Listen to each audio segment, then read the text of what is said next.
own is rocketing. Was all paid on somebody else's credit card who never paid it off. It's secured on overvalued vacant property. Sell it to the Chinese.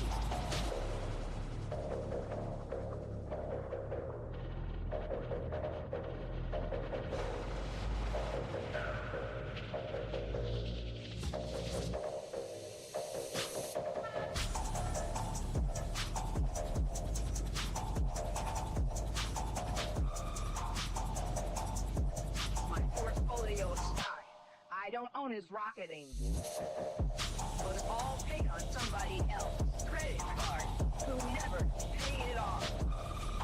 It's secured on overvalued vacant property. Sell it to the Chinese.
Famous don't excite me. Go unnoticed on the nightly. Cause I'm tapped out. Never gone. Never back. Tapping out. Man, fuck your clout.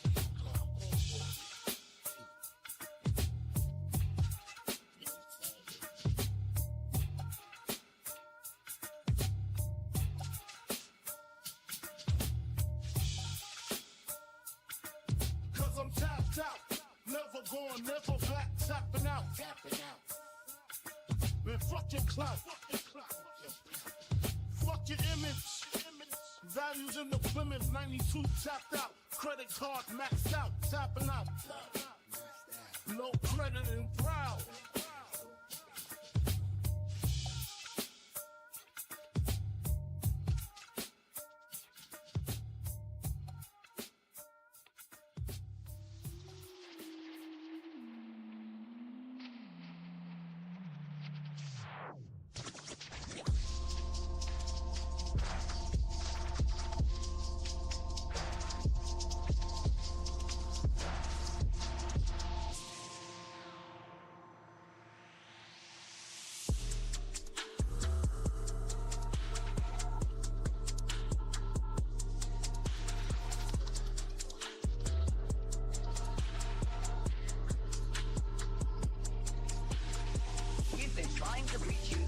your vehicle's extended warranty, you should have received a notice in the mail about your car's extended warranty eligibility.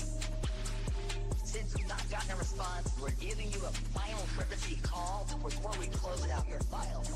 Press 2 to be removed and placed on our do not call list. To speak to someone about possibly extending or reinstating your vehicle's warranty, press 1 to speak with a warranty specialist.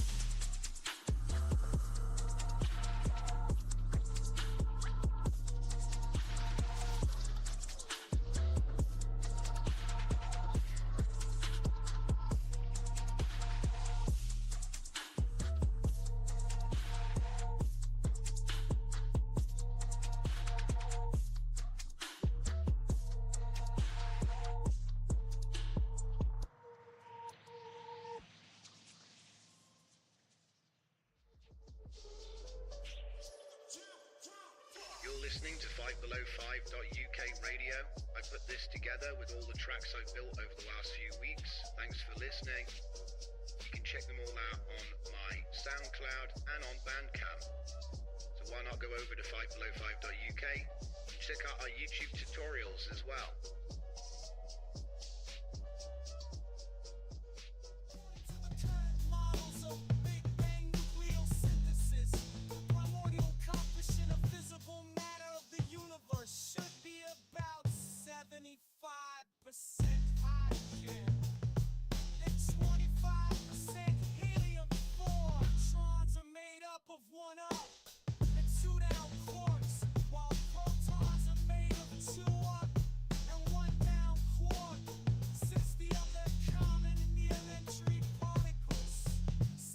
Electrons, neutrinos, or weak bosons are so light and so rare when compared to atomic nuclei.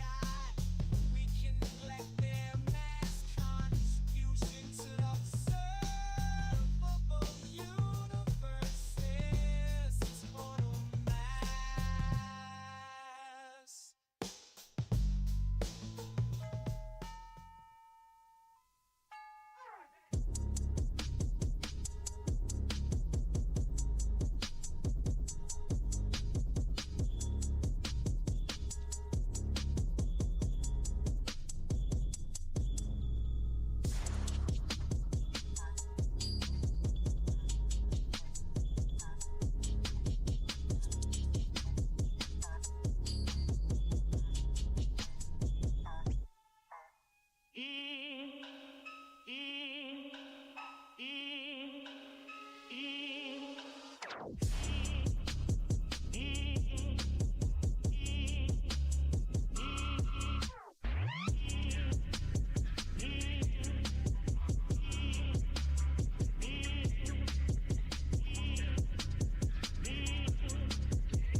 Technical problem. Technical. Let's find out what the heck's going on. Where's my microphone? Microphone. It says I've got a microphone. Hello? Hello? Check, check. 1, 2. Check, check. 1, 2. I think I'm back. Ah, sick. Okay, thank you for pointing that out because I didn't even notice. Right, let's start again. So where did I start? I said hello everybody. Okay, so I was probably going off on a diatribe about thank you for everybody joining in the Discord and letting me know what's what because you are my eyes and ears. Bit low, is it? I'm probably just too far away. So you guys are my eyes and ears. You guys tell me what's good and what I need to be checking out. Half the trouble in this game is to actually figure out what people want to know about, and so when you guys drop in your workflows, share what you're interested in and ask me questions, that gives me an idea of what I need to be chasing, because I can't be wasting energy going down rabbit holes And to summarize, you've probably heard me say before that if it's not local, it doesn't exist. And I don't mean to be disparaging of the big web services, because they are amazing, and we're going to look at some tonight actually. But I have this sort of attitude that if there's like a few different types of people that are artists in this creative space. One, the guy that just bought a big graphics card. Two, the guy that has a medium to sort of average graphics card. And then three, the guys that are just making do because they couldn't even get a graphics card yet and they want to get into it, but they have to use free services. And of course there is the fourth, who's a guy who has a budget and he's just piling money into everything. If you've been in this for like two years or more, you're probably in that last category where, you know, you've got money now because you've probably been doing a bit of AI work. You've bought your graphics card, you've done a bit of training, you know. And I have to kind of cater to everybody, right? But the way I see it is, if we can't download the weights, it may as well not exist. And I just wanted to go over why that is. One thing which a lot of people don't know is, I'll explain one simple concept that will really underline this, okay? Aesthetic scoring, right? If you go to a service and you say, I mean, we covered it a little bit at the end of the last stream. I did a bit of code to show how you can write an aesthetic score system with an LLM.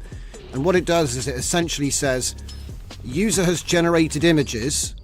I'm going to score them out of 100 points on various different qualities with Vision LLM, okay? And if that score is too low, you don't even see them, okay?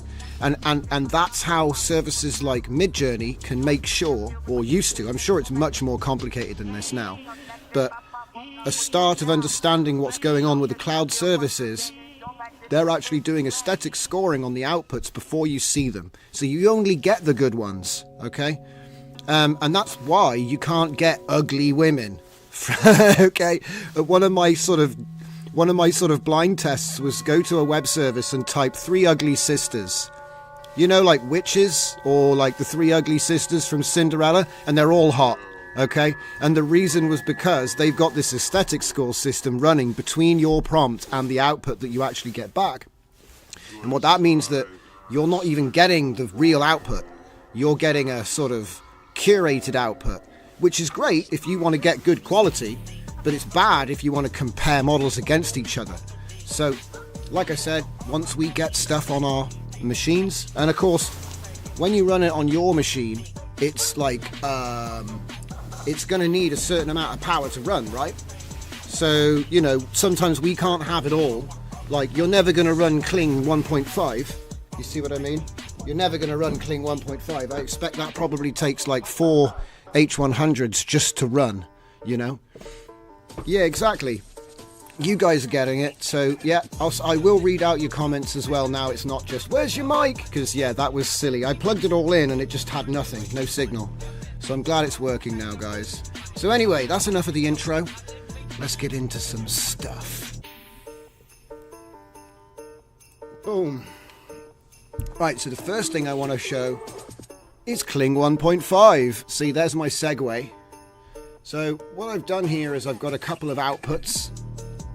This would be an output from a Kling 1.5, and just to sort of, do you know what? This is going to be actually a really interesting point, because I've got this whole printing thing that we've been doing. So I'm just going to take my headphones off real quick and jump over to the webcam side, because I want to show you, where is it? Where's the webcam gone? Don't tell me everything's broken today. All right, wait, that's not even there. There's no camera there right now. Okay, the webcam might be on the fritz. I'm going to try something at the risk of self-destructing the whole machine here, okay? Wow, I unplugged it and plugged it in and nothing happened. Okay, so we're having some caching issues today. Don't worry, what I'll do is I'll get rid of it.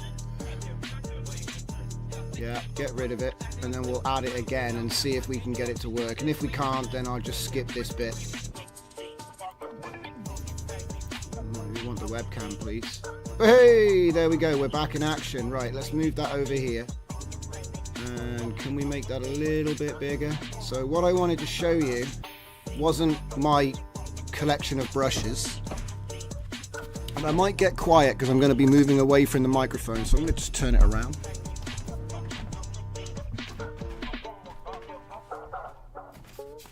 Okay, so let's see if we can find this video that we're looking at right now. Let's see if we can find it. It's in one of these, I'm sure of it. Yep, there it is. Okay, so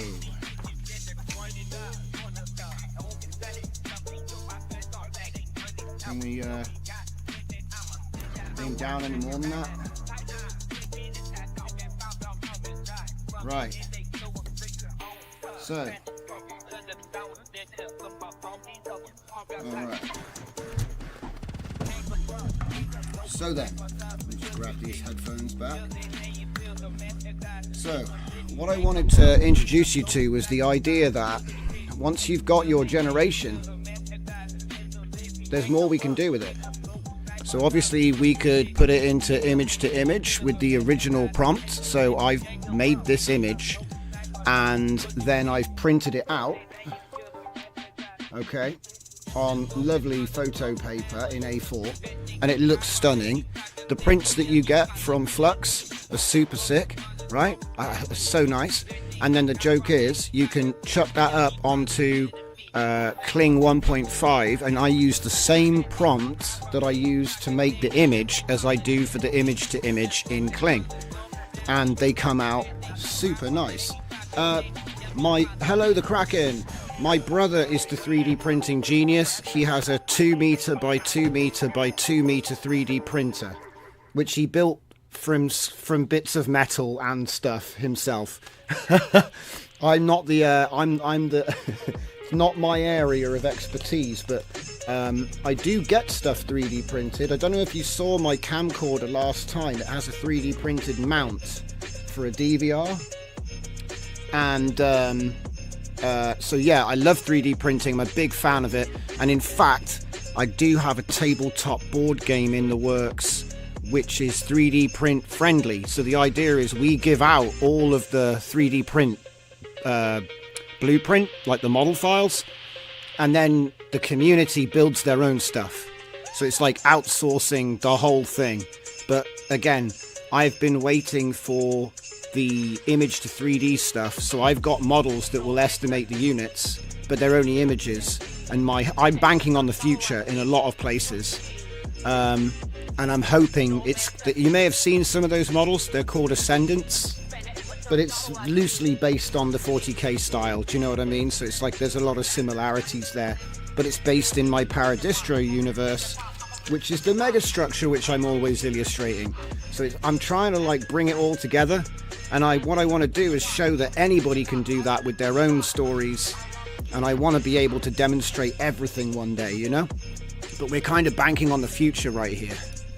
So this one was a bit suck. This one didn't know what to do with. This one was pretty cool. Like I said, these are all Kling 1.5. And I know literally just now we were talking about how if it's not local, I'm not interested, blah, blah, blah, yeah? Well, it might look like I'm, contradicting myself or being hypocritical. But what I'm trying to show you is this is where the cutting edge is in terms of quality. It's not going to be long until we've got that on our local systems. And this is sort of like, this is what we've got to look forward to. Right now, it probably seems impossible. But then again, Mochi was also designed for multiple H100s as well. And we managed to get that down. So it's a question of when the weights come out and then when the community optimizes it. I'm banking on the future. I'm an optimist. So let's see. Did I print this one out? I think I did. It's just a question of finding the prints. See, I've got them all here. No, maybe not that one actually. But certainly I got most of them here. And let's see. This one's pretty sick though. I like the movement of the shadows, the guys in the front there. The warriors like falling over as this Leviathan is flying in. And then that is one of my trapped spirits models. I think this one is dueling demons. So there's some demons having a fight. Let's see, read some comments. Cookie cheese, sticked up fork in, it's done. Hell yeah. And Electrolab, perfect teeth. That was talking about the aesthetic scores. 100%. Yeah. I got annoyed that they all looked super sexy supermodels. I got annoyed with it because I was like, I'm looking for sort of average looks. You know what I mean? And you just couldn't get them anymore. Let's see. Cookie cheese, like I mentioned earlier to you, Drift, Hyper was at current local level in March, and it was the best model out for Videogen, so the lag is about 9 months to cling. Exactly. Can't afford a NC17Z, I can't afford an H100, however, I could afford a few 4090s. Looking forward to a time when we can use multi-GPUs. Yeah, at the moment, it looks like multi-GPUs are mostly only used in big data centers or for training. And again, that's when we're hiring them in a big data center. But yeah, you're 100%. I mean, there are actually ways of using multi-GPU. Like Accelerate, I believe, does support multi-GPU. But we don't get to use that for inference. It's usually just for training. So it's kind of one of those rarities, I guess. Let's see if I can chuck up. I wish I knew what order these were in, so I'm just going to chuck a few of these prints down while we're looking. So here's another one that came out pretty good. Like I said, the world of Paradise is basically a megastructure that consumes entire star systems, so that's the whole lore. Clark Tech. I'm a big fan of hard sci-fi. And like I said, what I did was I wrote the story for the universe using various different things. Like, I'd been working on the story for this board game for about 7 years, so long before AI really had matured. But it had problems because, you know, you have like scatterbrain notes, you know what I mean? Oh, by the way, these prints are all coming out of, let me just check it out. I think it's an Epson 8550, so it is quite an expensive printer, but I recommend it if you're looking for an A3 size printer. These are all A4 prints, but if you're looking for an A3 size printer, it's the best one you can get your hands on, and the ink is actually pretty cheap. It doesn't cost you 200 quid every time you want to refill it. It costs like 70 quid every time you want to refill it. Still not cheap, but you'll get like 400 of these. You'll get 400 of these out of it. I know people that do independent comics using them. Obviously, it's cheaper when you don't use photo print paper. Yeah. But like I said, these are super awesome.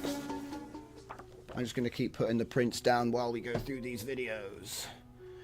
Because like I said, I want to do a guide on how to do printing, because it's actually, you know what, I thought it was going to be harder.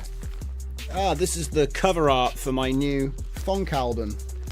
And we're going to be doing a cover of the Mongolian funk, or I'm going to show you how I made it with Udio.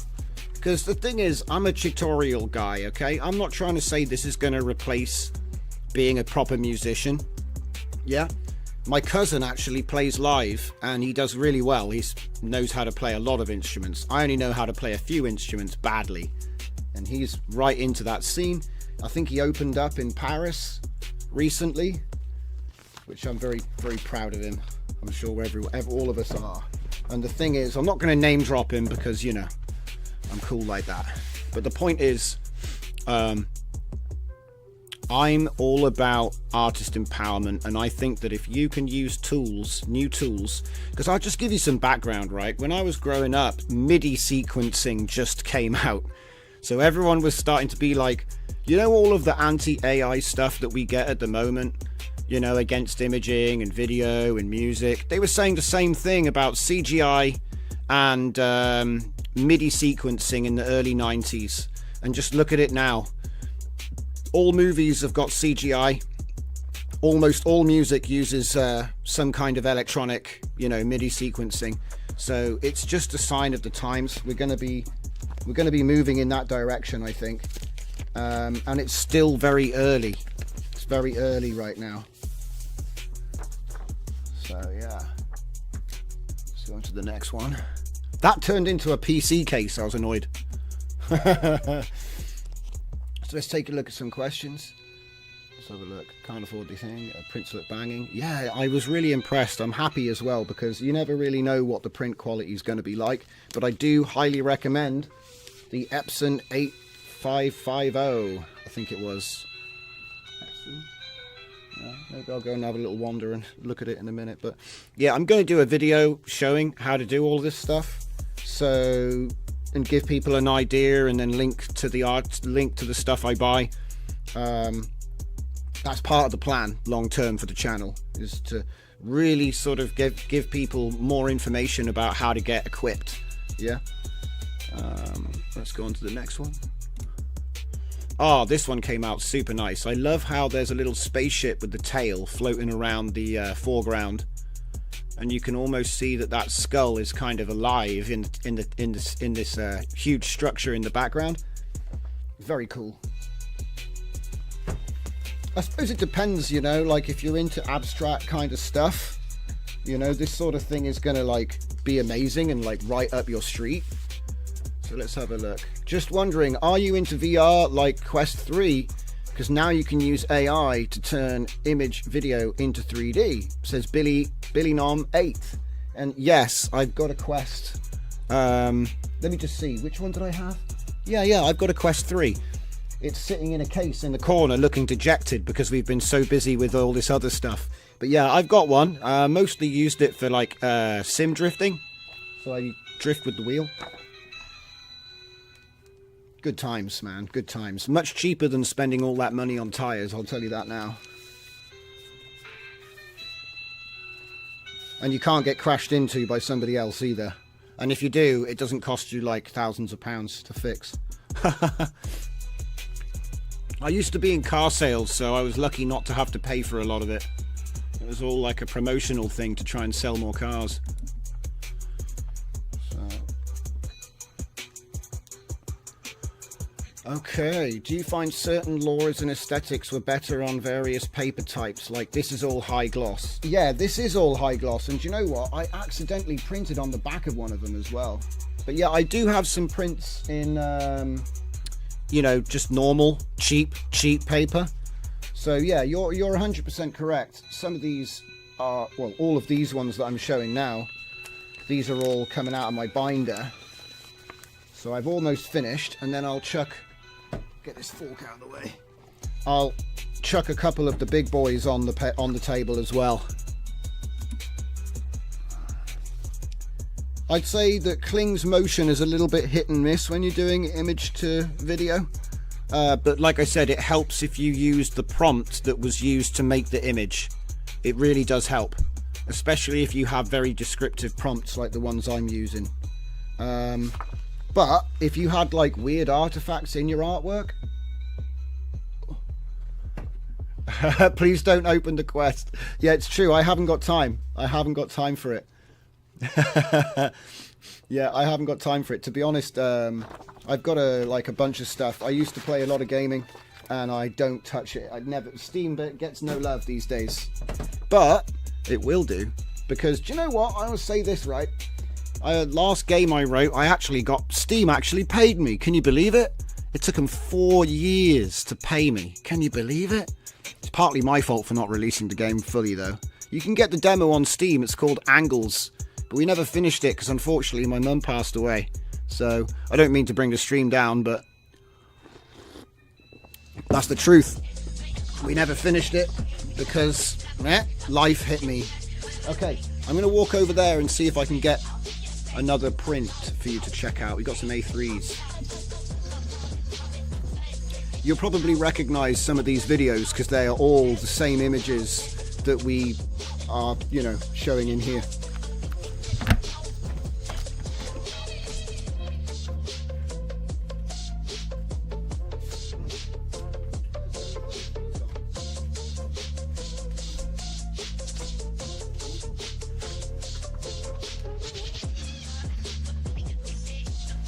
Okay. So the A3s have gone missing. They're probably in a binder stash somewhere. But I do have a couple of low gloss right? So let's see if we can find the right image so we can give you a direct side-by-side here. So I will say the photo stuff, it actually doesn't curl up at the edges.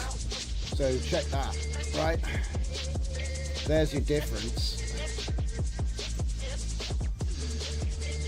See that there? It's a huge difference. Huge! So, and also, like I said, it's all curling up because I haven't put it into a binder or anything, or, you know. Whereas these actually going to stay nice, you know what I mean? So yeah, that's something that you've got to think about. Just chucking them into an art binder is fine though. But yeah, as you can see, the difference is night and day. You know, it's always worth getting decent high gloss paper. I get the Epson paper because, you know, it's not going to jam. You do have some problems with these big printers because they can do so much, but I think once you get over the teething issues of getting it to figuring it out, you know, and this is just cheap. This here, this is the cheapest possible paper. Like, we're talking, you know, dirt quality.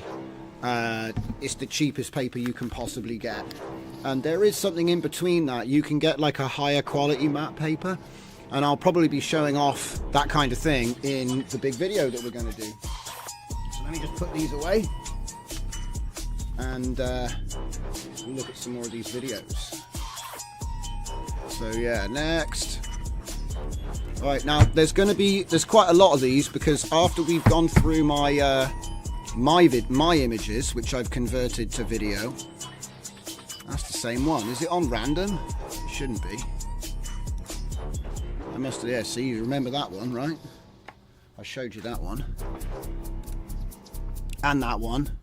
Seems like we're doing the same video again and again and again. Ah, this is the one that turned into a bloody computer. Turned into a PC case. I was like, no! It's not, that's not what it is. So eventually we're going to get to just prompts. Here we go, right, so now I'm going to full screen it for you guys. So this is just Paradistro prompts, and then I can talk to you guys and put these pictures away. Okay, NC17 asks, when you print these images, are you doing them in sRGB, Adobe RGB, or CMYK? It's a bloody good question, mate, and very professional question. And the answer is, I used sRGB, but I let the printer manage the colors. And the reason was because I wanted to have something to test against Adobe when I did it in the other way. Because it recommended, the printer recommends that you use sRGB and let the printer manage all of the colors, right?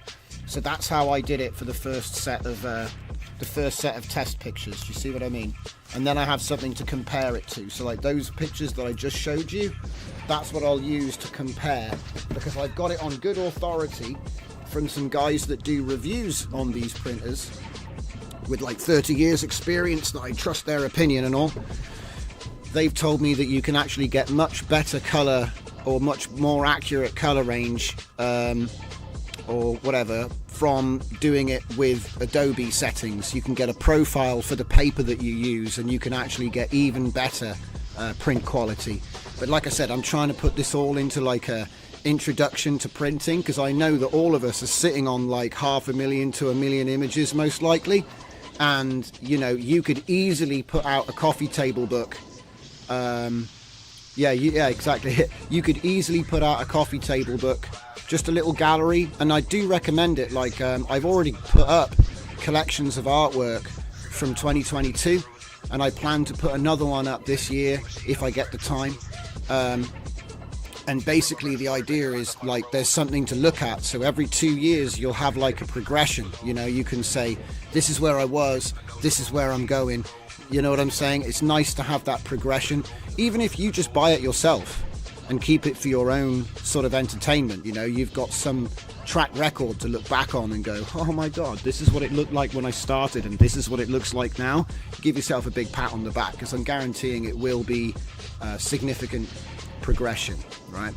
So yeah, I think my books are linked on my website, 5below5.uk, So if anybody's interested, you can just go over there. You don't have to buy them either. I think that Amazon will let you preview the book, so you can look at a couple pages for free, so you can get an idea of what I've done there. And again, I'll take you guys through that in an InDesign tutorial that's coming up soon. So, love it. Yeah, physical media, it's like having it in your hands and owning it is just something else.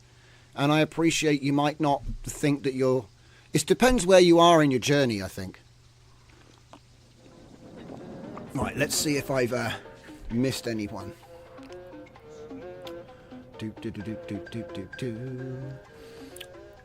Aesthetics. Yeah, this is high gloss. I've showed you the map. Are you into VR like Quest 3? I answered that. We've spoken a bit about the 3D. I started MIDI sequencing in 1985 with my Arari. I don't know, is that Atari or Arari? I'm not sure because I'm not familiar with that. But hell yeah. See, I was lucky. It was like in the early 90s. It wasn't my kit. It was my old man's kit. I didn't have any money. You know what I mean? But I got the chance to mess around with the keyboard and do a bit of sequencing, and I was like, wow, this is crazy. Yeah. So that's where I came from with that one. And we're out of video. Do you know what?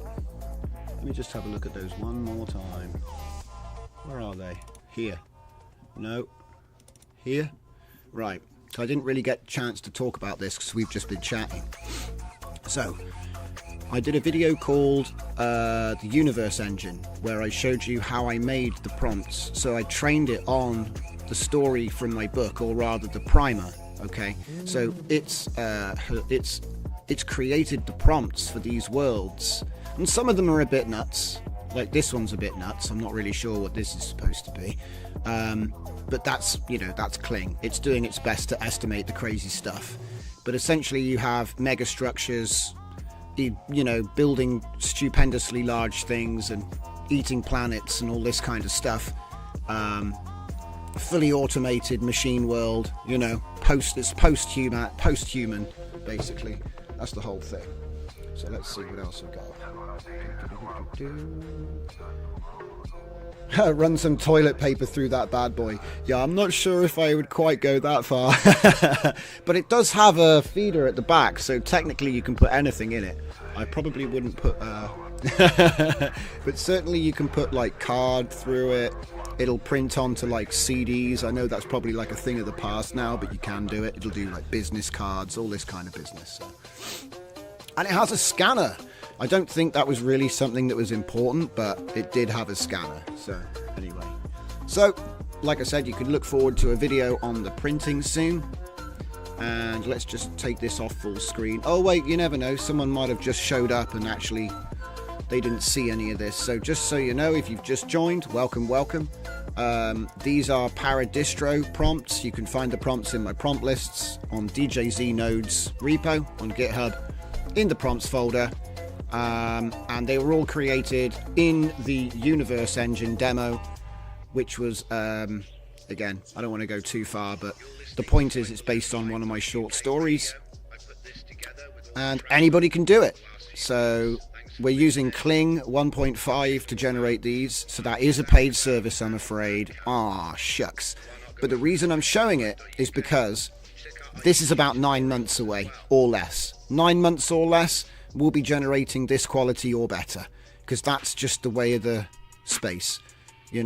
9 months ago, it was a certain level of quality. People pointed out that Hyper was cutting edge for the cloud then.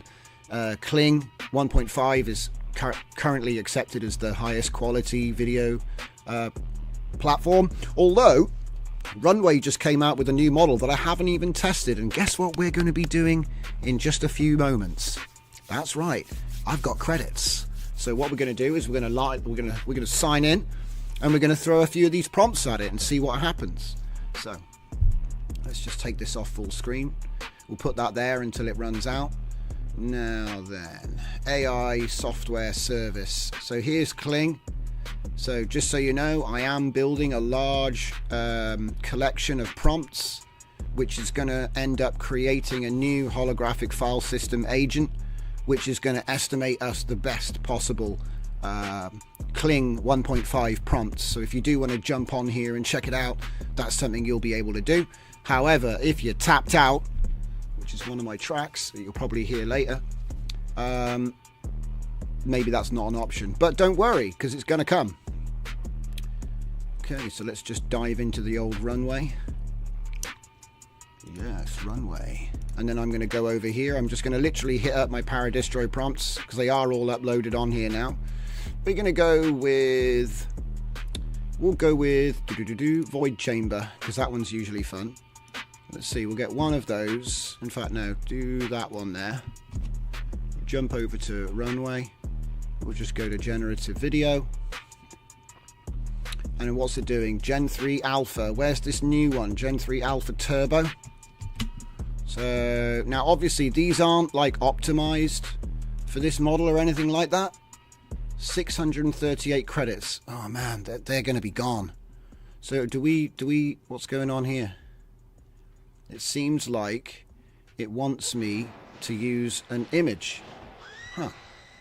Okay, so it says image to video and video to video. Huh. Alright, well we'll go with alpha for the first prompt, because I'll need to do a bit more fandangling to actually get, you know, an appropriate prompt for an image.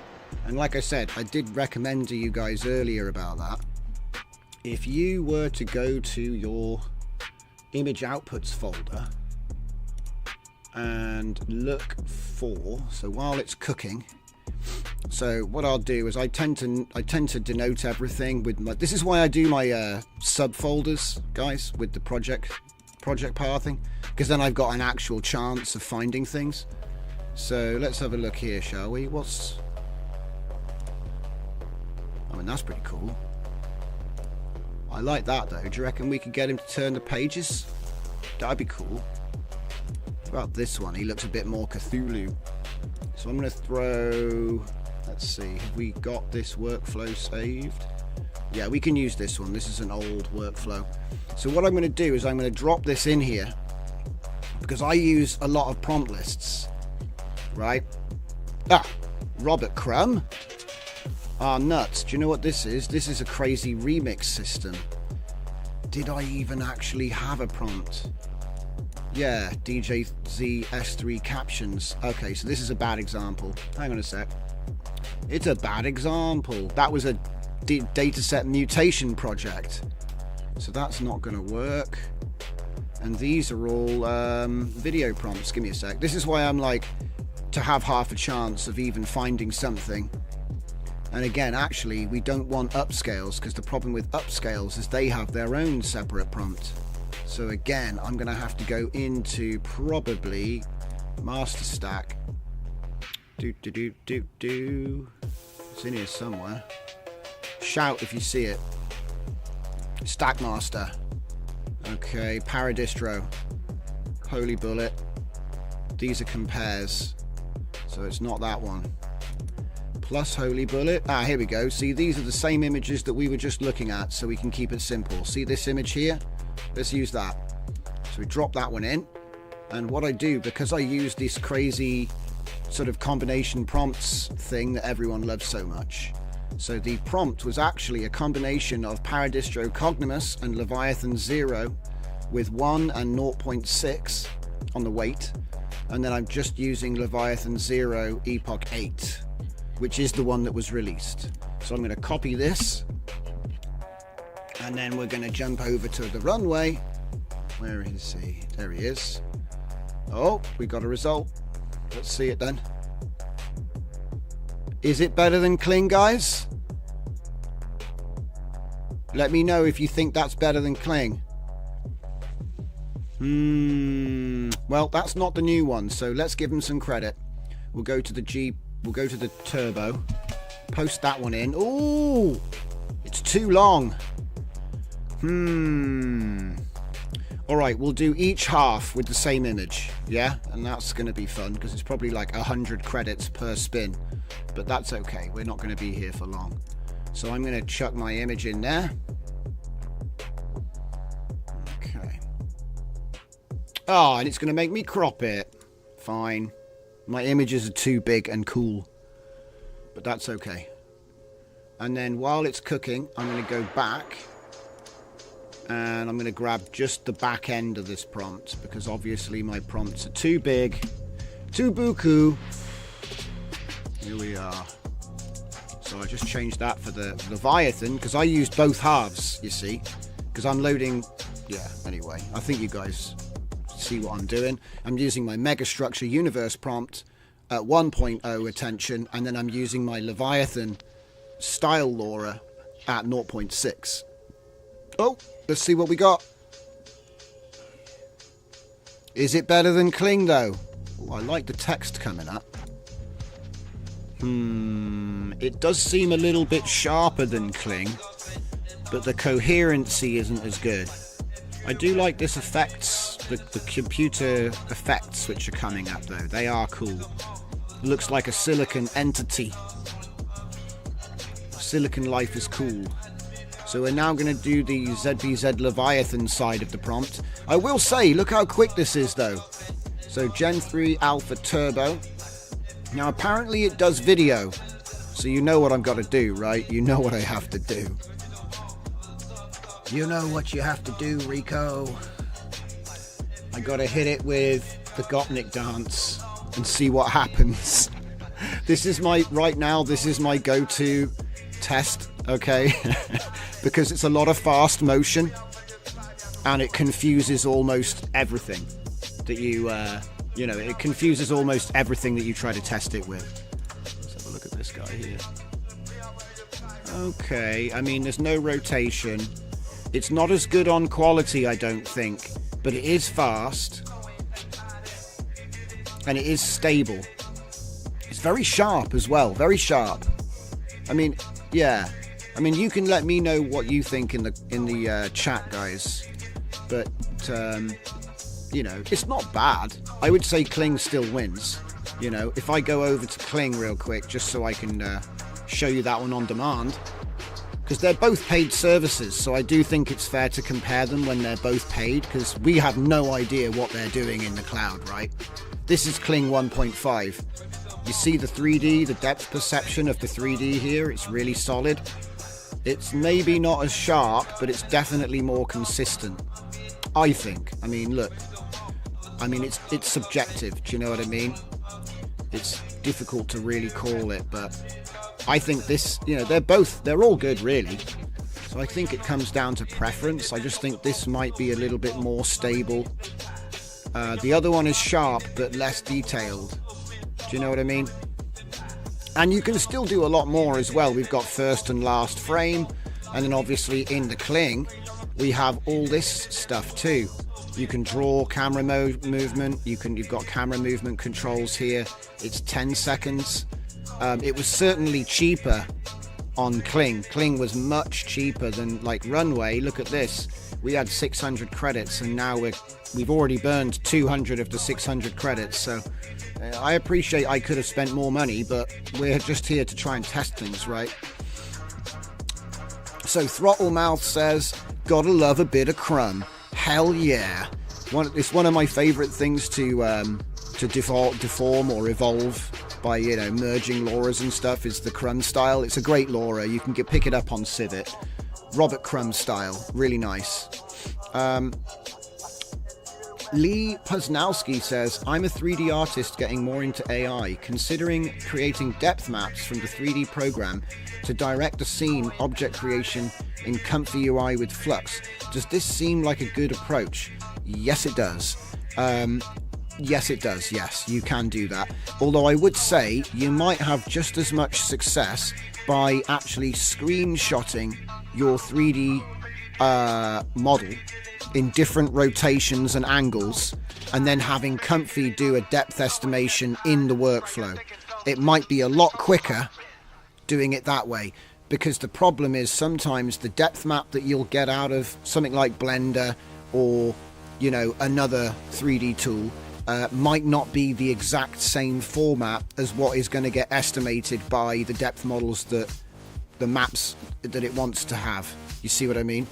But the ability to have your own 3D models, like I said, I did a photogrammetry experiment with cars in video games, and obviously it's really easy to just spin the camera perfectly around a car, and so you could get almost perfect photogrammetry by just training a model on those stills.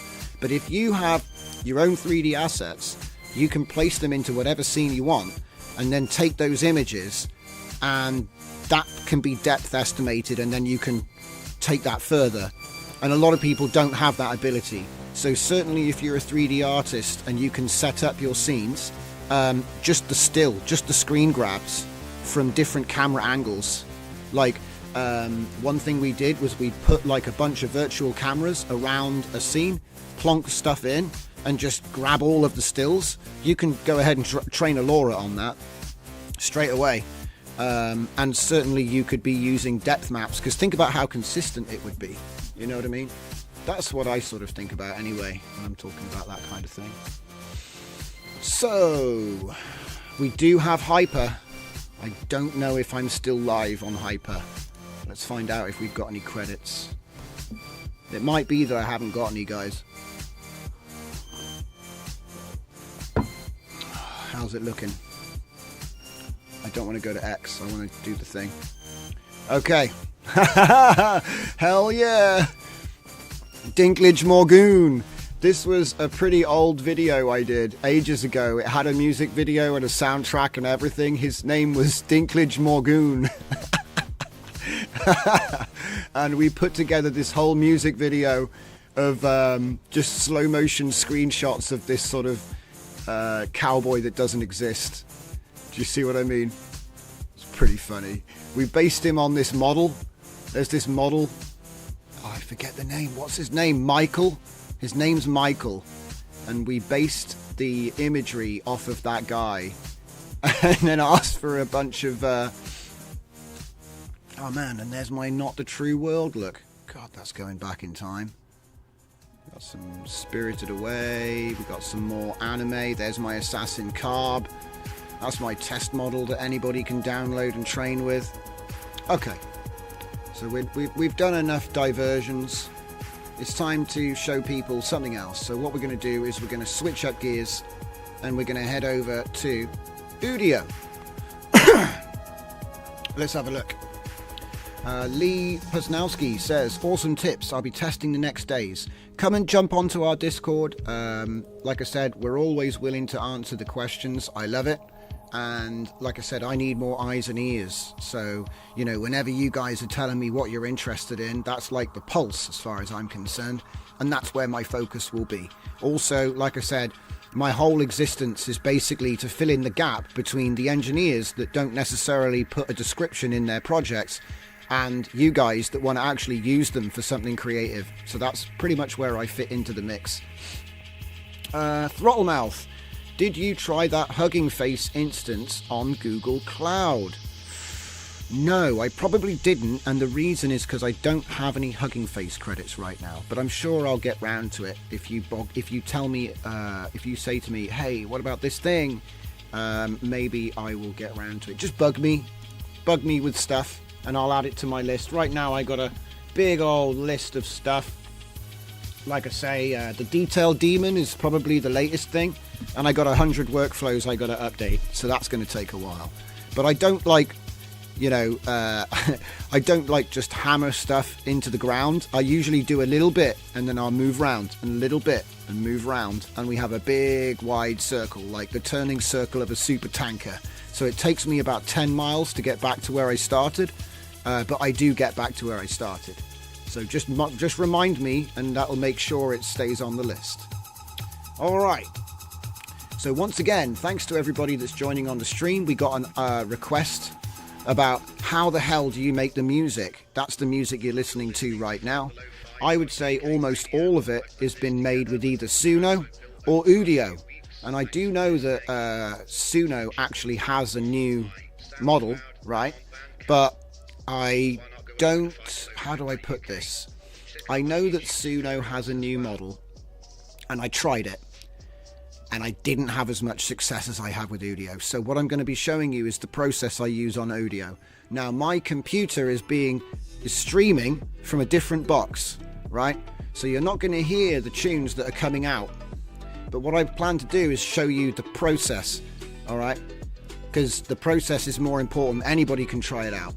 So first of all, what's this? Billy Nom 8, have you tried Minimax or Hailuo AI for AI video generation also? Yes, I have. And actually, Minimax is amazing, which is obviously the Hailuo AI. Let me see if I can, in fact, before we move on, because like I said, I did just already bookend it. But you are right, we haven't looked at that. So let's go to Hailuo. You've got to say it like that, by the way. Okay. It's coming. I'm sure it's coming. Let's do it again. How about we drop the video and just go to Hailuo AI? Huh. It's showing me motion right now. That's not the right website. That's a different website. I think it's waiting for the script to end and then it's going to go there. Either that or something's broken. Could be that too. Let's try putting video back on the end there. Could it be my NordVPN? Give me a sec. On this machine that's being captured, there is a VPN running, so let me just pause that. But pause it for 15 minutes. There we go. That's your chance. That's your chance to hack, by the way. All right. So here it is. It's in Chinese. Whoa, it's back to English again. Okay, now where are my already made videos, which I already made? There should be things I already made earlier. Oi. Okay. Maybe. I think. Well, do you know what? Let's just give it a prompt. We've got loads of those. So let's try a different prompt list. It will be Paradistro anyway, because that is the theme. So let's go this one.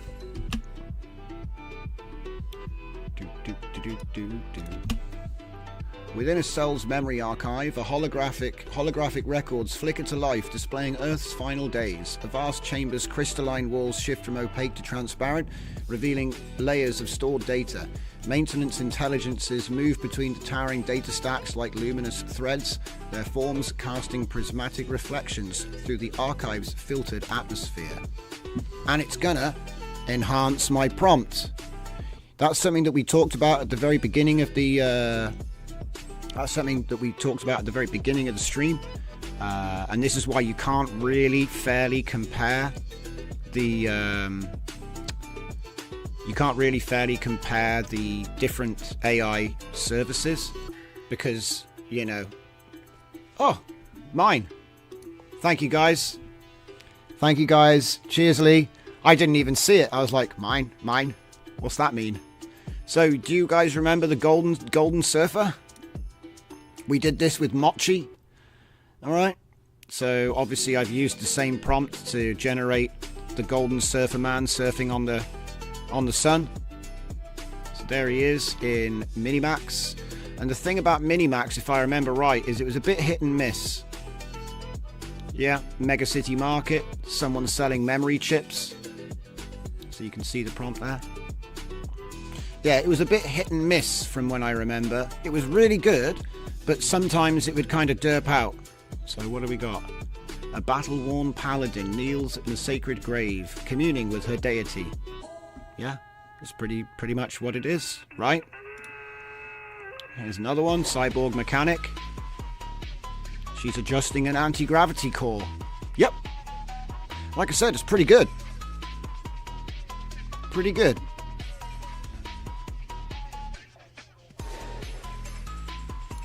Here what I did was I used one of my images along with the NeuroArchitect prompt. So she's using the egg to control the hologram, which I thought was pretty intelligent. That's pretty fun. And there's a whole bunch of different versions of that. Very good. I was actually really impressed. See, the thing is, if you can't afford Kling, you get free credits on Hailuo every day. And I've seen some amazing results that people have been making just doing a couple every day.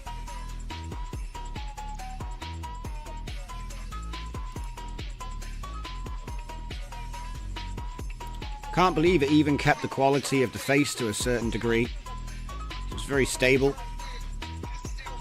Oh, it's Space 2001 again. They found another architect. Alright. So yeah, I do recommend Hailuo. I actually wrote an article on Civet, which covers all of the, all the best places you can go. I don't think Kling's on there, but that's because I hadn't found klingai.com. I had been going through some other site to do my stuff, and then somebody said to me, no, there's a Western facing thing that you can just get on now. You don't have to do API and all this nuts stuff anymore. So this has probably been here for ages as well. It just takes a while for the word to get around. Alright, so that's enough paid AI video. It's more of a preview to the future. So before we get back into the comfy stuff, let's spend some time explaining the process I use for Udio.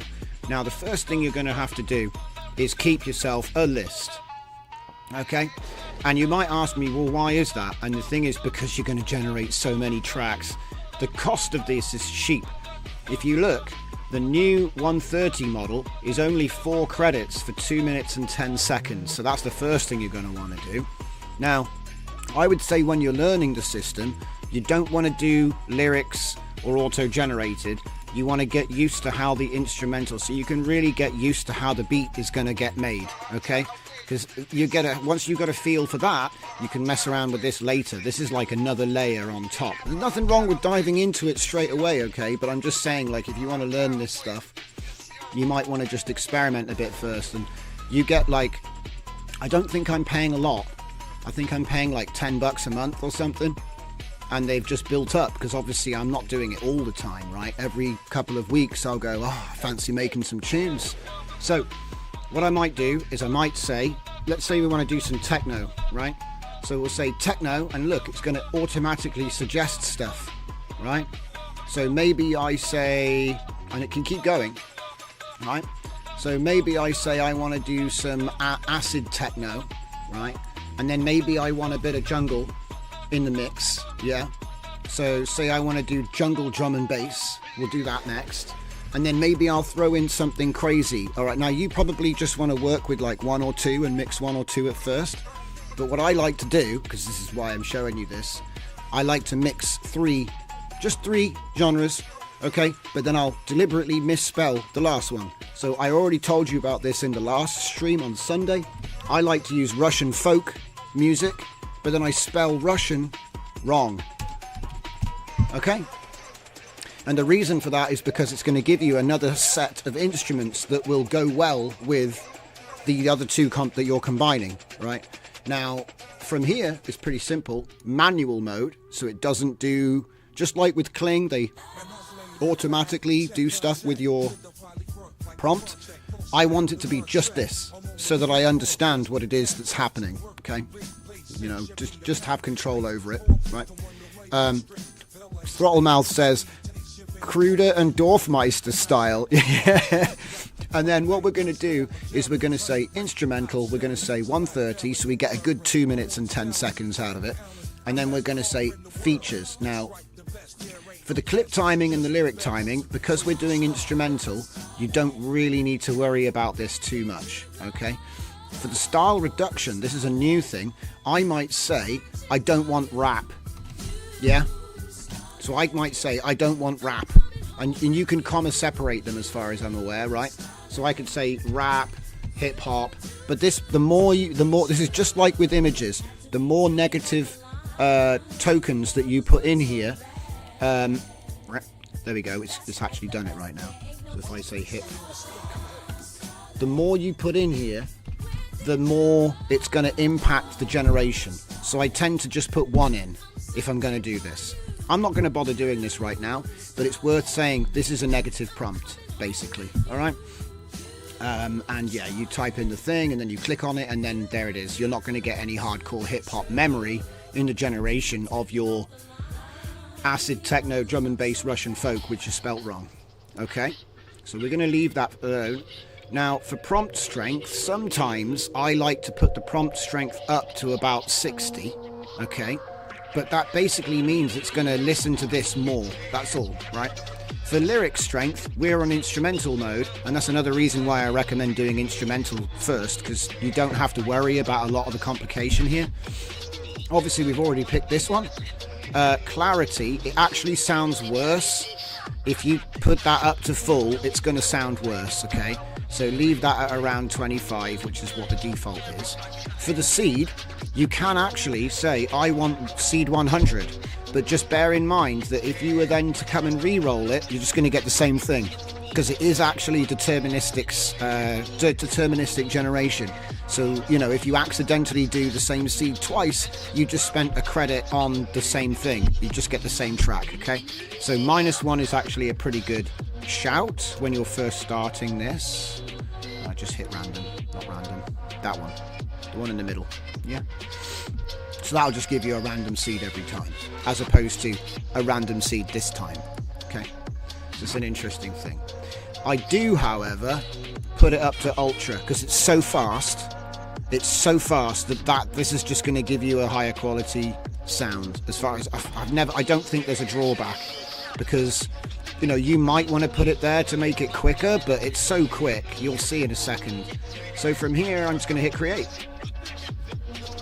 It takes longer to explain the process than the actual process.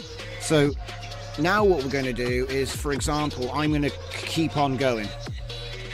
I'm going to say another one please, another one please, another one please. So I'll end up with 6 what I called candidates, okay?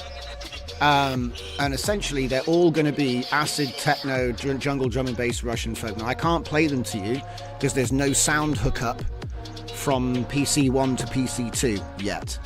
I'm working on that. But essentially what'll happen is you'll listen to these songs, okay? And then once you've listened to the songs, you'll be like, I like this one, I don't like this one, I like this one, I don't like this one. What I tend to do is mark it with a heart, because these are all private. No one can listen to any of your tunes until you publish them. So if you mark it with a heart, that will distinguish it from a sea of... These are all extensions, by the way, where I was finishing tracks, okay? So if you look here, the heart sign, you can easily tell which one is actually something that you wanted to save. So if I was to scroll down the list, this would be the last song in that sort of list, or I just went out. It depends, right? It's kind of like I use it as a bookmark, because unless you publish them, the only person that can like the tracks is you. And then what I'll do is I will click on it, and then you've got a URL at the top of the screen, okay? And that is where I copy my candidates, okay? So I've got a whole bunch of fast funk, hard bag, Russian folk, which I haven't done this album yet, right? My plan is to basically take these ones which sounded good and then extend them. Now, this is the next part of the process which I wanted to show you. So it's actually pretty easy, but I find it took a bit of figuring out when I first came to this. Okay, so let's say, have we got any tunes yet? Because I want to show you with the tune which has actually been generated. Then you've got an idea of how long they take and all this sort of stuff. It's kind of like reset everything, by the way. That's why this is all empty now. Let's just click on this one, for example, because you can't hear it anyway. So if I go to create and then extend, you can do remix as well, but I just want to show you the extend stuff, okay? So the first thing, of course, is crop and extend. That'll give you a waveform for the track. So let's say I didn't like the intro, okay? So you can tell from the waveform without listening to it that there's some kind of intro that's lasting about 30 seconds and then the track starts. So I might do that and then do add intro. Now if I do, and manual, you've got to remember to get everything pretty much the same. So let's see, ultra, context length. See, the context length is only 130 seconds. So if it's longer than that, it's not going to actually take into account anything beyond that window. All right, so what's that about here? yeah, if you take away the 30 seconds, it's only actually listening to this much when it estimates the new intro. Okay, so we're on instrumental, and sometimes it's fun to do auto-generated lyrics for the intro, by the way. I think that's kind of funny as well. If you're doing instrumental, you might have a bit of random stuff at the beginning, right? Anyway, so if you set it up like this, add intro, it's going to generate the 30 seconds that takes place here. So new intro, right? But if you wanted to extend the track, now obviously this has an outro, you can tell because the waveform is going to nothing, right? So you don't have to do 30 seconds either. You could say, oh, I actually only want it to be 2 minutes long, and say I want an outro from here. All right, now obviously you click the button and you get two candidates, right? And you just choose which one that you want, and then you can continue to extend it from there. Yeah, so say I wanted to do a section, right? So obviously again, I don't want to have an intro. Say this intro is no good, I want to make the song longer. I can do a section before, and obviously you would listen, you would press play. Oh wait, hang on, I don't know if you can hear that. It's probably a bit messy with the fact I've got music playing, so I probably best not to. But the point is, you hear your track, you can put the section, and then when you get the new one, you can put this to the beginning and then have an intro again, have a new intro. So that's how it works. Again, if I didn't want the outro to end here, say I'm happy with the intro, I'm happy all the way through this whole song, I get to here and I'm like, this outro sucks and it could be a bit longer. We'll say add section, extend, and it's going to give us 2 more. We listen to them both, listen to the end obviously, because that's the, you're not going to listen to every single track 100 times. You only have to listen to, you can scrub to the end and just listen to the bit you just added on the end. And then obviously again, when you're happy with the you just say, cool, I'll add an outro and finish this track off. Super simple.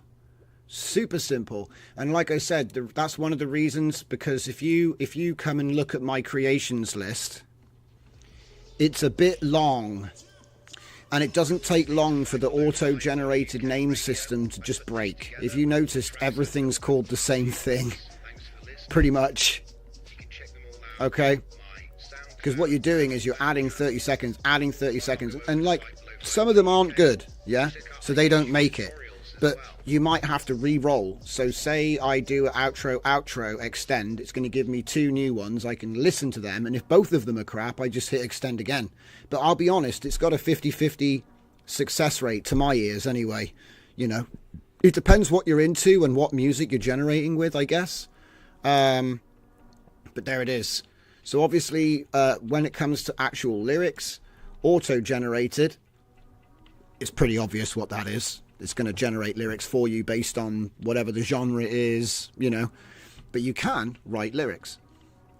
And you can say what your song is about and have it generate the lyrics. Or you can actually write your own lyrics. And so, like I said, you could do this with ChatGPT as well. But the point is, if I was to say money and chorus, he's going to say money, right? But it's going to be a different, it's going to be a different voice. God, I can't spell chorus. Come on, mate. Chungus. There we go, chorus, right? It's long bracket, square brackets, just like it says here. So you've got verse, bridge, chorus tags. So you can control, once you've got your cool lyrics that you've written in, we can add it with AI. Go on then. Money, chorus, do, oh, go. Yeah? It's pretty sweet. I'm not going to lie, right? So I'll just say cash money and see what it gives us real quick. Cash flow, let it go, oh. Dollar signs, watch me shine, oh. Yeah, that's what it'll be. It'll always be like the last word, basically. It's pretty cool, like I say. And you can mess around with this. There's loads of stuff that you can mess around with. Changing the prompt strength, changing the lyrics strength, changing the timing, stuff like that. So there's a lot you can do with it. Let's see if we actually got any generations back yet, or if it's still cooking, because it's being quite slow today. Yeah, look at that. It's being super slow. normally we would have got some tracks back by now. Oh, it was crashed out. So that's probably because of the VPN's back on. Yeah. That's my VPN. Blame Nord. So yeah, the tracks are here. And so, like I said, if I was to load up this track and go to extend, and then everything that I've just said essentially applies. So, you know, you start off with a 2 minutes and 10 seconds long track. You can see here it's got quite a long intro, and there's the actual song, and then it's probably tailing off, right? So I tend to do the intro first, so I'll listen to it. I don't even know what that is. But essentially, I'd probably go to where I think the music track starts proper. So say the track started there. I do my intro first, generate 2 more. And then the candidates that sound good, I'm going to crop off the back end and add section. Add section, add section, add section. And just basically drop the ones I don't like the sounds of until eventually I find outro. Now, there's more you can do once you're done. So I want to run over that real quick and then we can move on. So if I go to something which I've already done here, when you go to save your track, now I appreciate that you could just do this with FL Studio or Audacity or any number of tools. It's quite nice that they give you WAV, not just MP3, which a lot of music generation services weren't giving you WAV. They were only giving you WMA or MP3. Really, you want WAV because it's uncompressed. Obviously, you guys who've done music stuff know that. But it also gives you the stems. And that's nice because then you can load them into things like FL Studio or other DAW software, right? And you can do, it'll usually come in the form of like drums, vocals, bass, and strings, I think it is, but it's not always actually strings, you know what I mean? But yeah, essentially you can have your 4 bass, you can have your 4 stems, and then you can go ahead and you can chop those up and you can resequence them, add effects, you can do all kinds of stuff. So it's not necessarily just finished from, but it is, it'll be good enough. But if you want to, you can go ahead and do way more from that point on. You can grab yourself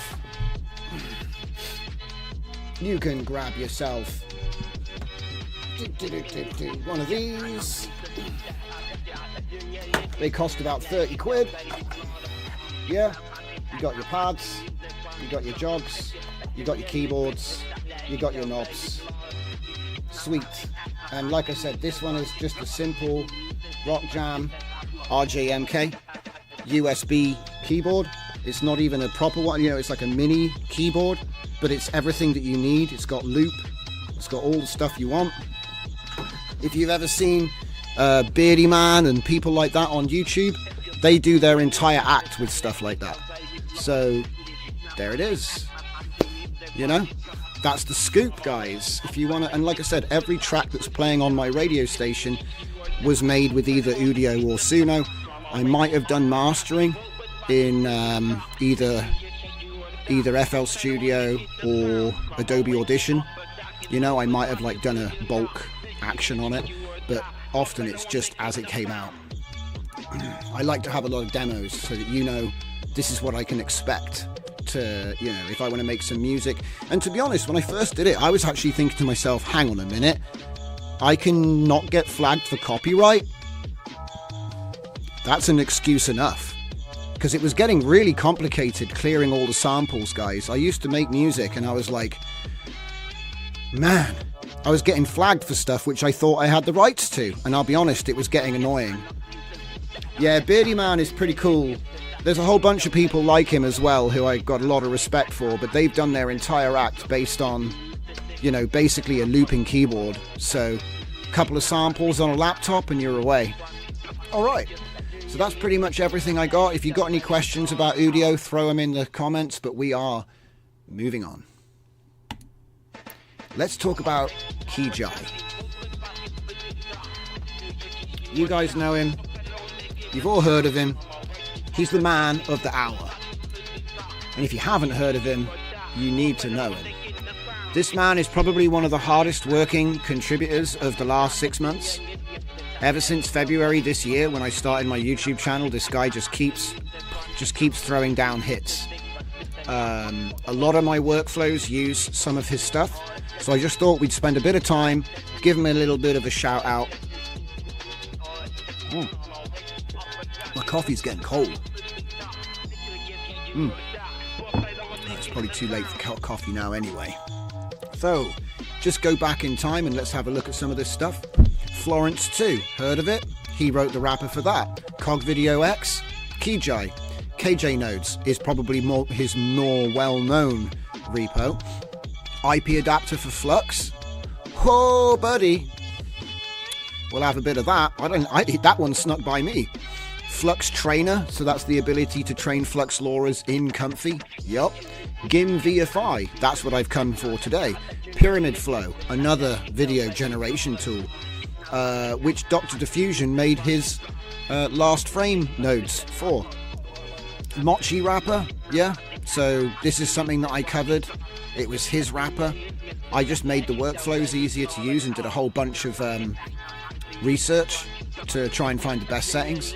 There's also a Mochi edit. Mogi is actually 3D. It's a Microsoft 3D estimation. I haven't used animated diff motion LoRa, haven't used that yet, but I think it's got a tie-in with Cog Video X because there's a whole bunch of really cool Cog Video motion LoRas at the moment. I've not used the enhancer. Marigold was one of the first ones I ever had from him.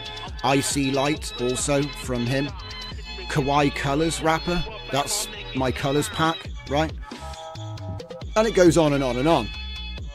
Lava One Vision, Segment Anything 2. Like, some of these aren't necessarily like 100% his projects, right? But most of them are. So anyway, Live Portrait, there's another one. Mimic Motion, there's another one. So you could probably say some of the more interesting workflows that I've done has been the direct result of this man's work. So a lot of respect for Kijai and the work he does. So Comfy IP Adapter Flux A. I could have sworn I've covered this, but maybe not. Only one way to find out. Go over to my Mushroom Fleet, go onto DJZ Workflows, go into the PhotoFlux pack, and look for an IP adapter. There it is. Okay, so it looks like I already did it 3 months ago. So either this is a new one. Is this a new one? It's a new one. Ho, ho, ho, ho. So we've actually got something new. Okay. Alright, well, do you know what? I'm not going to derail the stream because I did have a loose plan tonight, but I'll flag that one for investigation. Electrolab says, I love FL Studio 2, did photometry. What a coinkydink. Yep, it's crazy, isn't it? Stuff just overlaps. And then Electrolab also says, I love all his work, he's like a wizard. That's right, you too can become a sorcerer. Dive into latent space. So this is something that somebody said to me. They said that the GIM VFI actually has the ability to, we could take the last frame of the video and then interpolate to the first frame, right? And it might be a bit rough, but there's your looping video with LTXV, and that was the plan, right? That was the plan. So it looks like all we really need is the downloader node, the VFI interpolate node, and it looks like that's it, because obviously we already can grab the final frame. I do believe that actually Dr. Diffusion has made a first frame as well. So when we're segueing into the Comfy workflows now, by the way. So let's see if we can get it done. So we've looked at Udio, that's out of the way. So I've just found a new IP adapter and we've got a JSON example, which is nice. So I'm going to download that. And then we're going to go here.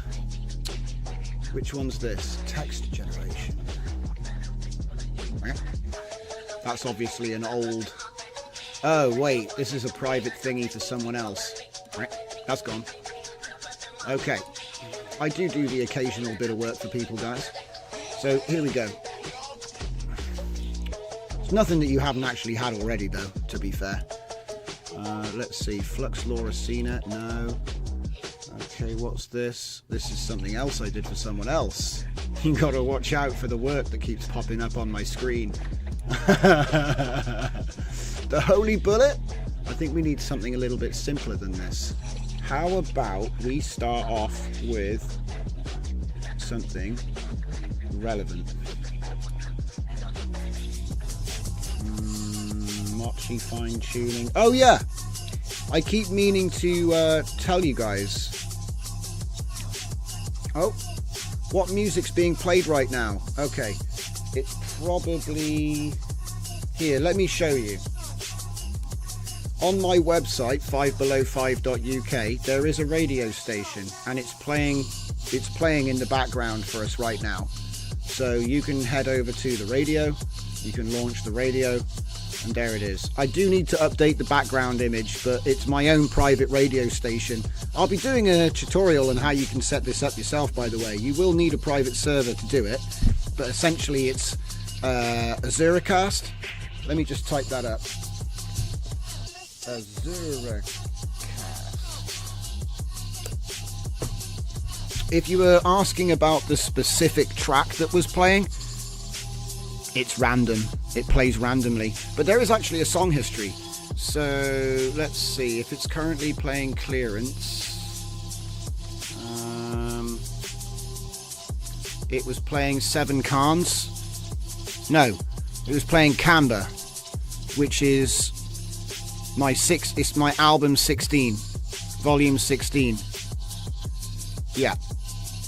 And that used to be on SoundCloud, but I deleted them all because they bot you. Did you know? I wanted to check it out for you guys so I could give you a proper report. You know, like, so it's, say you want to monetize your work and you want to put it up on SoundCloud and have it distribute to Spotify and all these places. They'll do it, but they'll also bot you. And I'm never paying to bot. I'm not, do you know what I'm saying? I'm not paying SoundCloud to bot my music.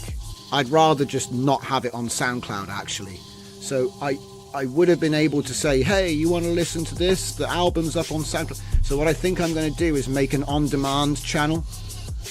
Yeah, this one's Clearance, not Camber. And you know, if you wanted the track that was before that was like a, you know, like a banjo song, that was Outlaw. See what I mean? See?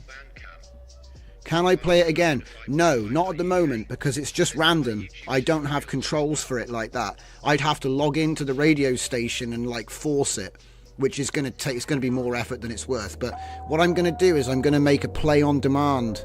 So right now, this is the random radio. There's going to be a new channel which will have on demand, and then you can play any of my albums in whatever order you want, is the idea, I think. I had it set up, I just haven't activated it. So you can expect that tomorrow. You'll find it on my website. There'll probably be either a second button, like on demand, because the idea was to put some podcasts up there in the future. But we take it one step at a time, you know what I mean? But certainly you'll be able to get at it, okay? Alright. So, where were we? We were downloading workflows. So what I wanted was, first of all, let's go into the manager and grab those two workflows, yeah? Or rather, grab GIMs. Okay, so GIM VFI. Whoa, whoa, whoa, whoa, whoa. Whoa, what are you doing? Fat fingers. There we go. GIM VFI.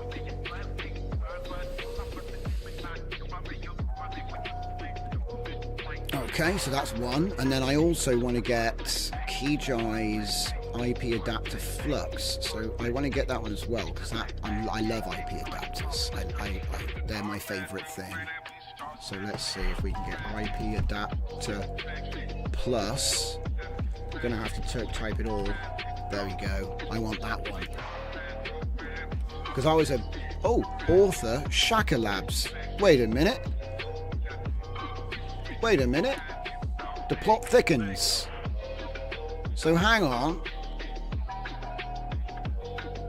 Oh, it's the same one, but he forked it. Okay. So what this usually is, just in case you're new to GitHub, and I didn't even notice myself, just to explain this, we actually already have this. In fact, if we already have it, why did it offer to install it again? Last update. I'm suspicious that this is actually new now. Well, anyway, the point is that anybody can fork a repo. If, say, you wanted to modify the code. So my suspicion is that Kijai is working on something related to IP adapter Fluxed from Shaka, and he's probably going to change it. Apolloni art. No, I didn't. No. My audio generated music has never been flagged. It's never been flagged for copyright.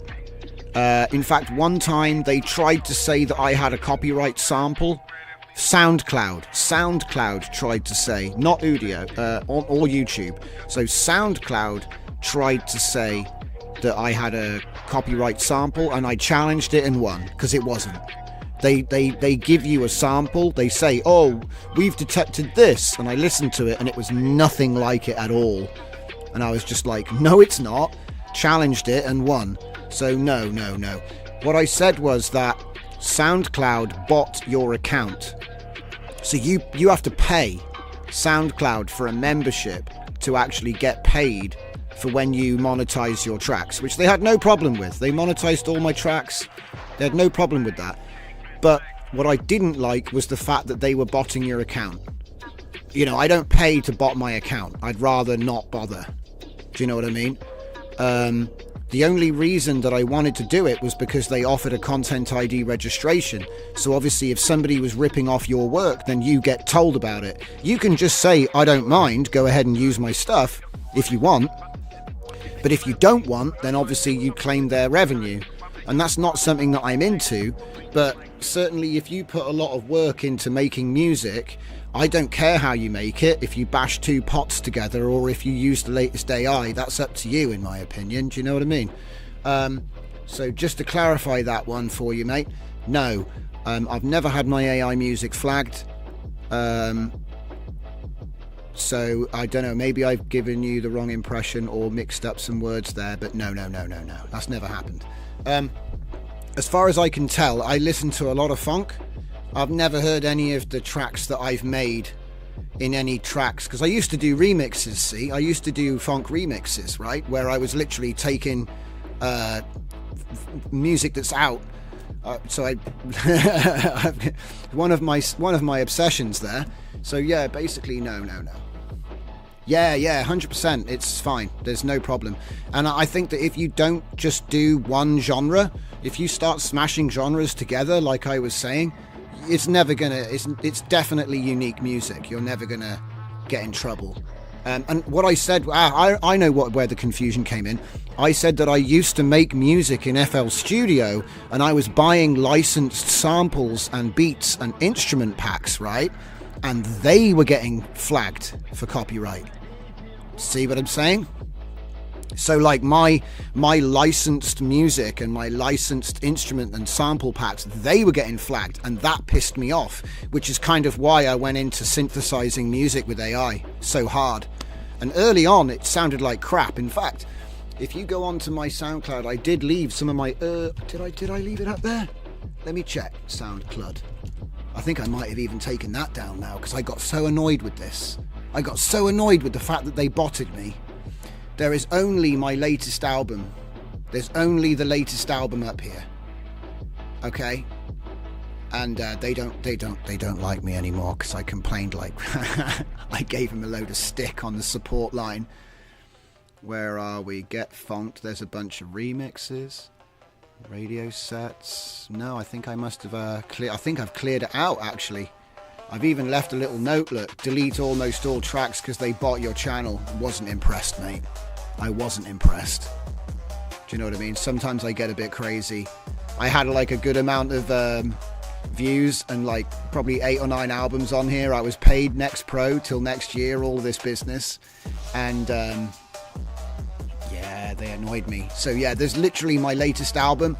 And when I make a new album, I'm going to take this down and put the new one up. That's pretty much what we're doing now. But you'll be able to listen to all my tracks for free over on my radio station. I thought to myself, I'm running my own radio station. Why am I even messing around with these clowns? Because I'll be honest with you, right? There's no humans working at SoundCloud anymore. You try to talk to them, and it's an AI chatbot which raises a ticket which says, please start a chat with the AI chatbot. And you go round and round in circles, and then you contact their Twitter, and that's also an AI chatbot. It's absolutely insane. I'm convinced that there's actually nobody at SoundCloud anymore but whoever owns it. I don't think anybody works there anymore, guys. I think it's basically a dead internet service. You know what I mean? Anyway, that's enough about that. I try to keep it positive. Do you know what I'm saying? But yeah, if you've got your own radio station, there's basically no point, is there? So, right then. So where were we? We were looking at this. I want to check out this GIM VFI, right? So let's give it a restart. Now I think I have to pick up the VFI models, but I think that he might download them automatically, and they're only small, so I'm not going to bother picking them up. I'm just going to use the default example. Let's see, has he got a default example? No. Well, I think you just literally do download model and then do the interpolation. So in preparation, what we'll do is we will grab my looped motion or one of my video workflows from LTX, and that should be enough. My God, there was a lot. We did a lot that day. Do I have to download it again? Is it going to be quicker just to download it again? There we go, pack V1. Yeah, it's a good place to start, right? So if I go for basic text to video. Yeah, we'll do basic text to video because that'll be the simplest way to get there. Alright. So, no, not at all, mate. The entire stream is a swerve, man. The entire stream is like a big swerve. We just jump around from here to there to here to there. That's the whole concept of Latent Space Live. Who's that? Oh my God, it's Avid Ook. Right. I think we're there. Oh no, what's happened? What the heck? Kupai may not function because multiple Kupai packages are installed. Kupai CUDA 11 and Kupai CUDA 12. Pip uninstall, conda uninstall. Right, so it wants me to... What's that for though? Python embedded site packages, Kupi. So Kupai is got 2 versions on it. That's interesting. I wonder if it actually affects anything though. I'm going to ignore it for now and see if anything breaks. It might be my Kling API, which I don't use. So, because it's like $2,000 a month to get a Kling API. So yeah, unless you're going to run a business, I don't think there's much point messing around with that. Like I said, it was only a tenner to subscribe to Kling. So I don't know how many credits you get for 2,000, but I'd say it's more than I need. All right, let's chuck LTX in. Here we are. So let's give it a test to make sure it still works. We're going to be using one of the default video prompts. So it's going to load it up, and while it's doing that, I'm going to type GIM, interpolate, and then GIM, download. Chuck that there. Chuck that there. And then, in fact, we'll put it down the bottom because that makes a bit more sense. Yes. And then we'll take last frame. Oh, it's final frame. Final frame selector by Dr. Diffusion. So we'll take that one to there. Take that one to there. And then we'll go... Oh, hang on a minute. Let me just think about this. Yeah, that does make sense. So I'll grab this and this. Oh wait, hang on, even better. We don't need to save it there. We'll just save it here. Put that to there. Okay, so let's just move this all around a bit so it makes a bit more sense. Yeah, we can do that, something like that. Okay, and then we'll do that again. And it might have to download the model real quick, but I bet it won't take long. It's probably already done it, hasn't it? Ah! Expects a non-empty tensor list. What did I do wrong? Get image size and count. So maybe I was being a little bit too ambitious there, but I'll figure it out. Right, get image size and count. It expects a flow tensor list apparently. I mean, what? Alright. It just looks like it's passing the image through, but okay, I didn't realise that it would matter. Get image size and count.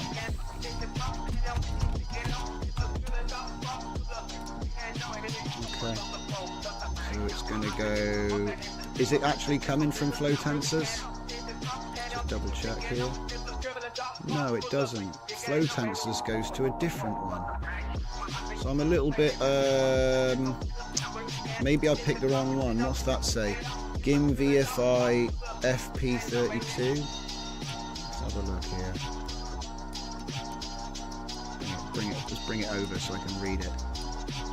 GIM VFI Pips FP32. Looks fine. Well, I'll do it anyway, and we'll see whether it's happy with it. Seems like it's not happy.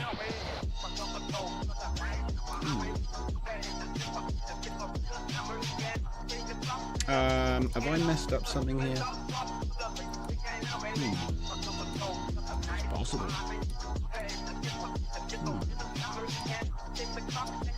Looks like I've set it up like he has.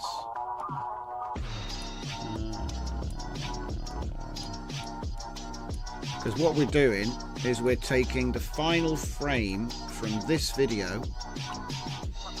Oh, hang on a minute. Yeah. Wait a minute. That doesn't work.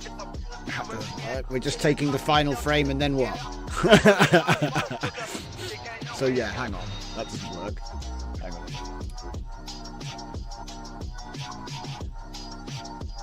So we load images, and that's video combined.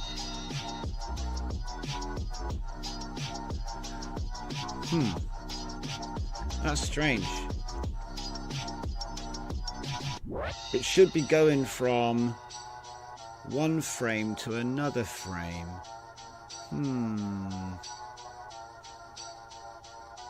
Let me see something real quick. I thought that was too easy. So where did I put that other thing? Did I put it in here? Loop motion ABBA. Auto.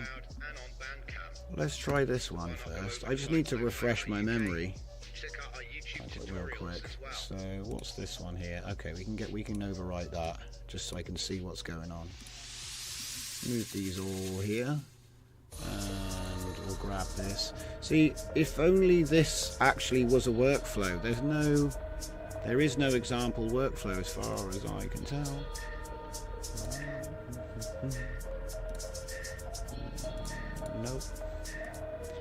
Nope. We don't do example workflows in this repo by the looks of it. Okay. Maybe it's obvious. Right, so let's have a look and see what I did here. This is easy animate. And then I got a bunch of film. There's my film interpolation VFI, and there's my rife. This isn't really what I was looking for. This uses easy animate, which is not. It's not what I was looking for. Okay, right. Let me keeps searching.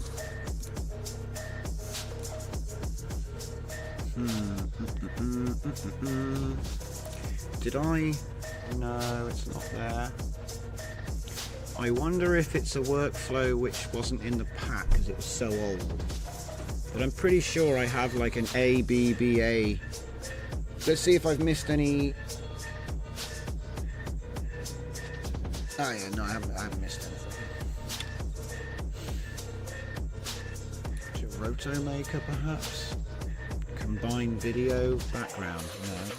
Roto Maker 2, Studio, no. It's not that. Could I have put it into Photoflux? Flux animation. Slideshow. AMV slideshow. I'm pretty sure that's obsolete, but it might be in there.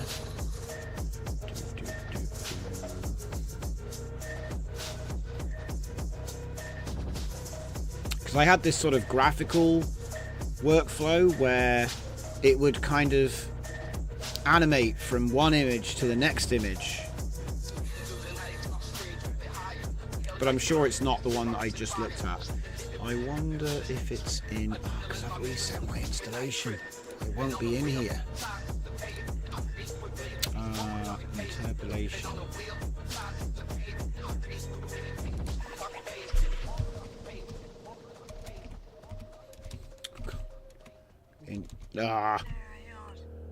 Right, no, it's not that one for sure. Rife?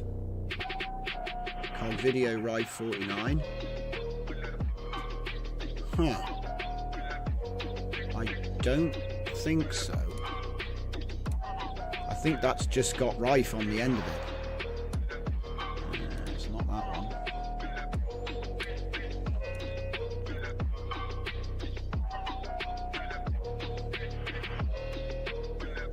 Sick, it's still got the picture there. Yeah, Cog Video is actually pretty cool. Like I said, I had been waiting for the new model to come out so that I could recover it. But there were like 5 different versions of Cog Video, so it never really happened, if you know what I mean. Yeah, never really happened. Never got round to it. I ended up building a tool to download the new repo while I was waiting. So it looks like they might be in some kind of... Wait. Hang on. What's this? No. Oh, wait. AMV Slideshow V2. Ah, this is the thing that crashes computers. Not amazing. But I think I figured out a way to fix it. FFX Fadorama. It's got a whole bunch of transitions, basically. It's like transitions, but yeah, we'll get there. It's all like stuff that goes together eventually, but isn't actually what I'm looking for right now. ABBA is what I was looking for, because that's a loop. Infinity. Me best out? No. We're down to the bottom of the list now, so that means it's not in there either. So I wonder why, because the thing is, you've got to interpolate from something to something, otherwise what's the point? And this is why I was looking at this. But FFX Fadorama takes 2 image inputs. I suppose I could use join image lists and then put that into the combine. But then, is it an image list or is it an image batch?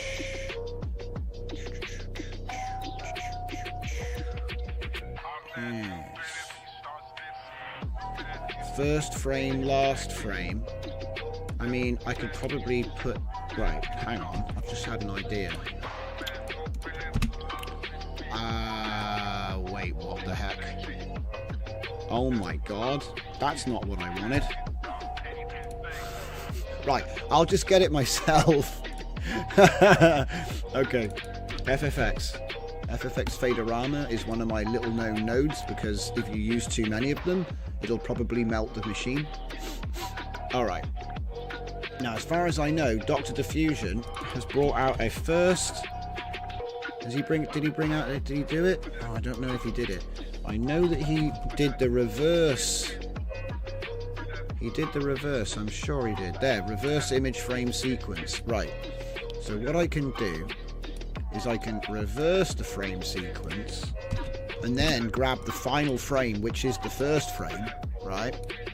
And then I can get Faderama to do... that will be the last image, okay? So that means it'll loop, right? And then if I get the final frame, there we go. If I get the final frame from the video, okay, so let's put it that way round. Or, yeah, so it makes sense. So final frame goes into image 1. Okay. And then we'll get the, is it video joiner? Video joiner? No. What was it? Merge video. Video merge. There it is. That's media mixer as well. All right. So what we've got is we've got video A and then video B, like that. That should work. So we've got the video that we made with LTX, right? And then we take the final frame and put that into my FFX Faderama, right? And that's going to use 30 frames to do a transition from the last image, and then we reverse this and take the final frame again, which means the first frame. So then it's going to go last frame to first frame, and then we can choose which effect we want. So I'm going to pick glitch A. And then that should merge the video with the crossfade, which will end at the first frame. Okay, and then we can just forget this for a minute, because I don't even know. Someone said to me you should use the interpolation, but I notice it only has one input. So that's not going to work. Clearly that's not what it's for. So get rid of that. Get rid of that for a minute. Bit of a wild goose chase, but you know, I think we get there in the end, right? And this will be a good test, because normally this would fry the stream. Okay. Now all it's going to do is glitch the frozen frame, not the whole thing. So what I might do, well, we'll see. We'll see. Let's see what happens. I don't want to go too crazy before I even confirm it works.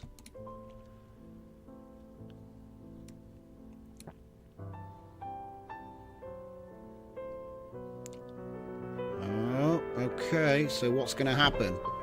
Oh, it worked. Now, if that's not cheating, I don't know what is. I've still got my desk. Oh, man, I didn't even notice. Thanks, guys. All right. So what have we just done? Welcome, everyone. Welcome. Thank you for joining and hanging out and continuing to sit here and watch the madness. Welcome, Peter. Welcome. So, and thank you, Throttlemouth, for telling me that I left the webcam on the stream for like half an hour. Anyway, what it is we were looking at trying to loop the video for LTX video the other day. And what I've just done is effectively done it, but I cheated. So what this is I'm using a glitch effect from my FFX Faderama, which is a Python-based node, which does the same thing as what FFmpeg does. FFmpeg has a whole bunch of built-in frame transitions, okay? So, for example, if I change this to fade, I believe it's right, we can go Q.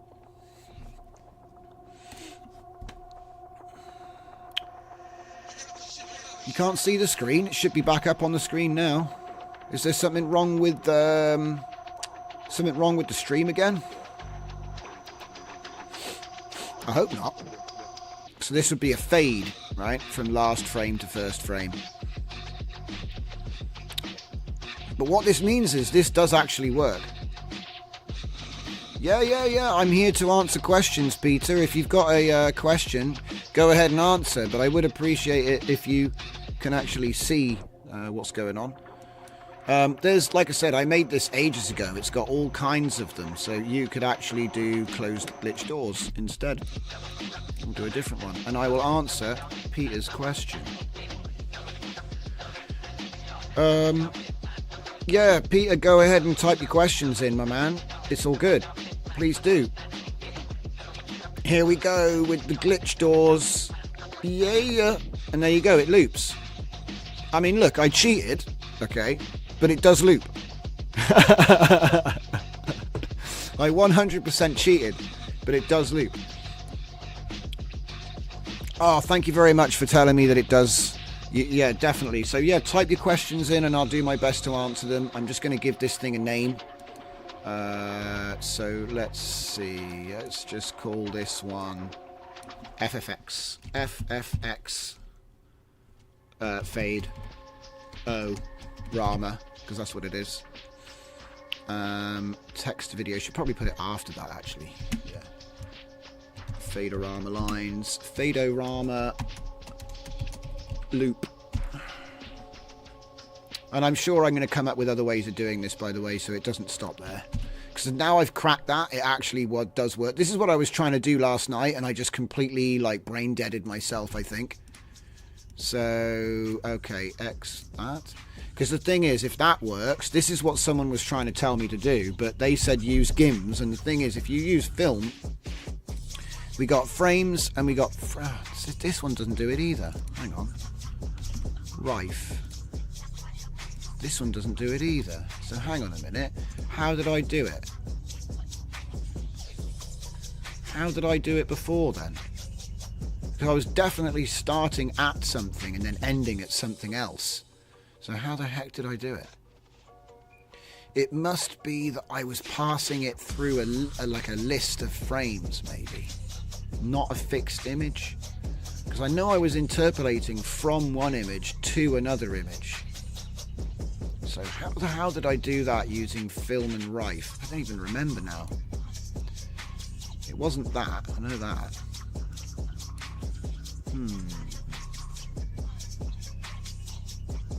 Maybe it was just using Rife 49 like this. Maybe it was just that. Let's try it.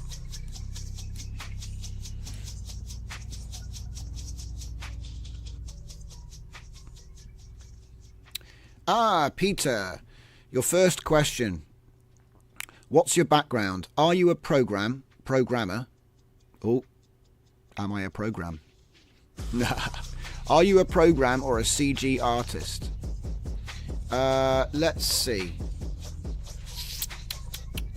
Both is my answer to that one. Although I probably spent more time professionally doing web development than any actual coding language that you would call traditionally programmer. But you know, JavaScript counts. Do you know what I mean? I know a lot of Python, but that's from another life. You know, I've been an IT consultant for over 10 years running my own company before AI came along. I'm a biological program. What was it he said? I am a meat popsicle. Affirmative. CG artist, let's see. I have made maps for video games for fun. So I used to make tracks for like, like I said, that's for fun. Do you know what I mean? I'd make like race tracks, big mountains with like, oh man, I love it. Oh, it's so good. Oh man, I love a bit of 2 me. But yeah, basically, yes, bit of 2Gay, bit of race tracks. Those are probably the biggest projects I've done in CG. Almost everything I've done has been like pixels and 2D, to be honest, where it comes to like game development. I used to use Maya a lot, but over time, don't really need it so much. Don't really need to do that so much. You know, it's sort of like, what for, you know? I'm from the UK. the United Kingdom, England, but not London. Yeah, I'm from the UK, man. Although a lot of people think I'm from Australia sometimes. I don't know why. It might just be the accent. Who knows? Who knows? So I don't know. I think Rife actually smoothed out the transition a bit there. Yes. But that is working. I can put that over here now. It is working. This is actually pretty yeah, it's working as I wanted it to. It's not exactly what I wanted it to be, but it does work. So let's do RGB band right. Let's do that one now. The interpolation definitely smooths it out, but it also slows it down. So it's not flawless. Are you interested in doing one-to-one teaching? Yes, I do. I do one-to-one teaching. Which motor insurance do you use? Do you know what? I haven't got a clue. The cheap one. I use the one that is cheapest. Oh God, Hastings. I'm with Hastings Insurance, mate. But I don't have like a modified car, so I can do that. Do you know what the tip is? You just buy one with a bigger engine. That's the tip. Don't modify it. Just buy one with a bigger engine. There you go, done. I'm doing my part. I got the V6. It's a lovely car. But yes, one-to-one training. And do you know, it's funny actually. I've taught a load of artists in the States who are now AI influencers. I don't like clout chase like that kind of thing, because they are their own. They were big artists before they met me. I just gave them the lowdown and charged them for a few hours of one-to-one, and technically now they're doing all kinds of stuff now. So I don't do name drops because I have private clients, yeah. But that's one claim to fame. It's funny actually. You'd be surprised when you work in AI. You get to work with some really amazing clients. And some of them are, big companies. And you'd be like, holy shit, never thought I'd end up working for those guys. But yeah, there it is.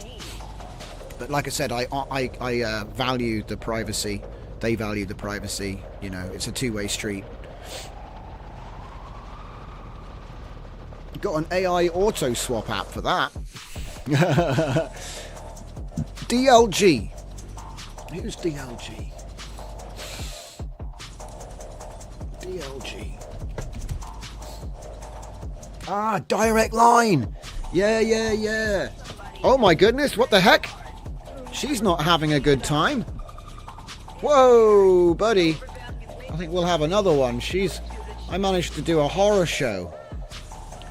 What was the prompt for that one? Looks like a zombie show.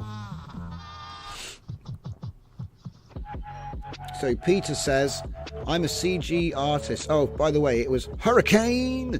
That's just how I read out your name, by the way. Those fonts, that font's pretty cool. Hurricane was working in a call center for UK customers. That's cool. Okay, so Peter Kohler says, I'm a CG artist doing compositing and lighting, but having some hard time to understand that stuff. So I'm looking for someone who can explain it on a more friendly to artist way. Yeah, see, to be honest, right, I've spent the last 10 years putting things into... It's a bit harsh to call it layman's terms, but I'm a bridge that exists between the engineers that write the code and the artists or users that actually have to use the tools that they've made. And it turns out a lot of the time there's a big gap. And so I have to build some fancy bridges. You see what I mean? And yeah, that's essentially how I exist.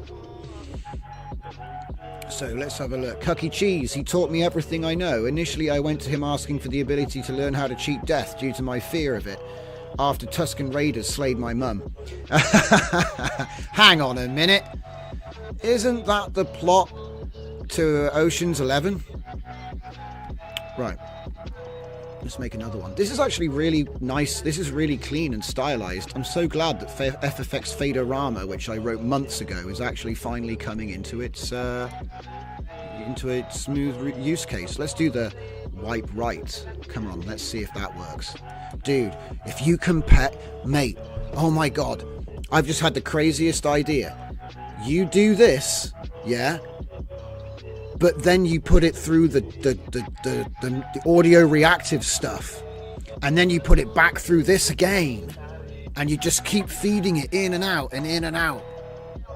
Okay, that wipe wasn't quite as good. I want to get sliding doors. Do we not have sliding doors? We've got channel doors and RGB doors. Oh, I thought I had a sliding door. We've got smooth right. Let's try smooth right. Do you know what? That's a really nice generation though. Look how good that is. The best way to contact me about potential teaching is 5below5uk@gmail.com. You can find my website, 5below5.uk. The website is right here.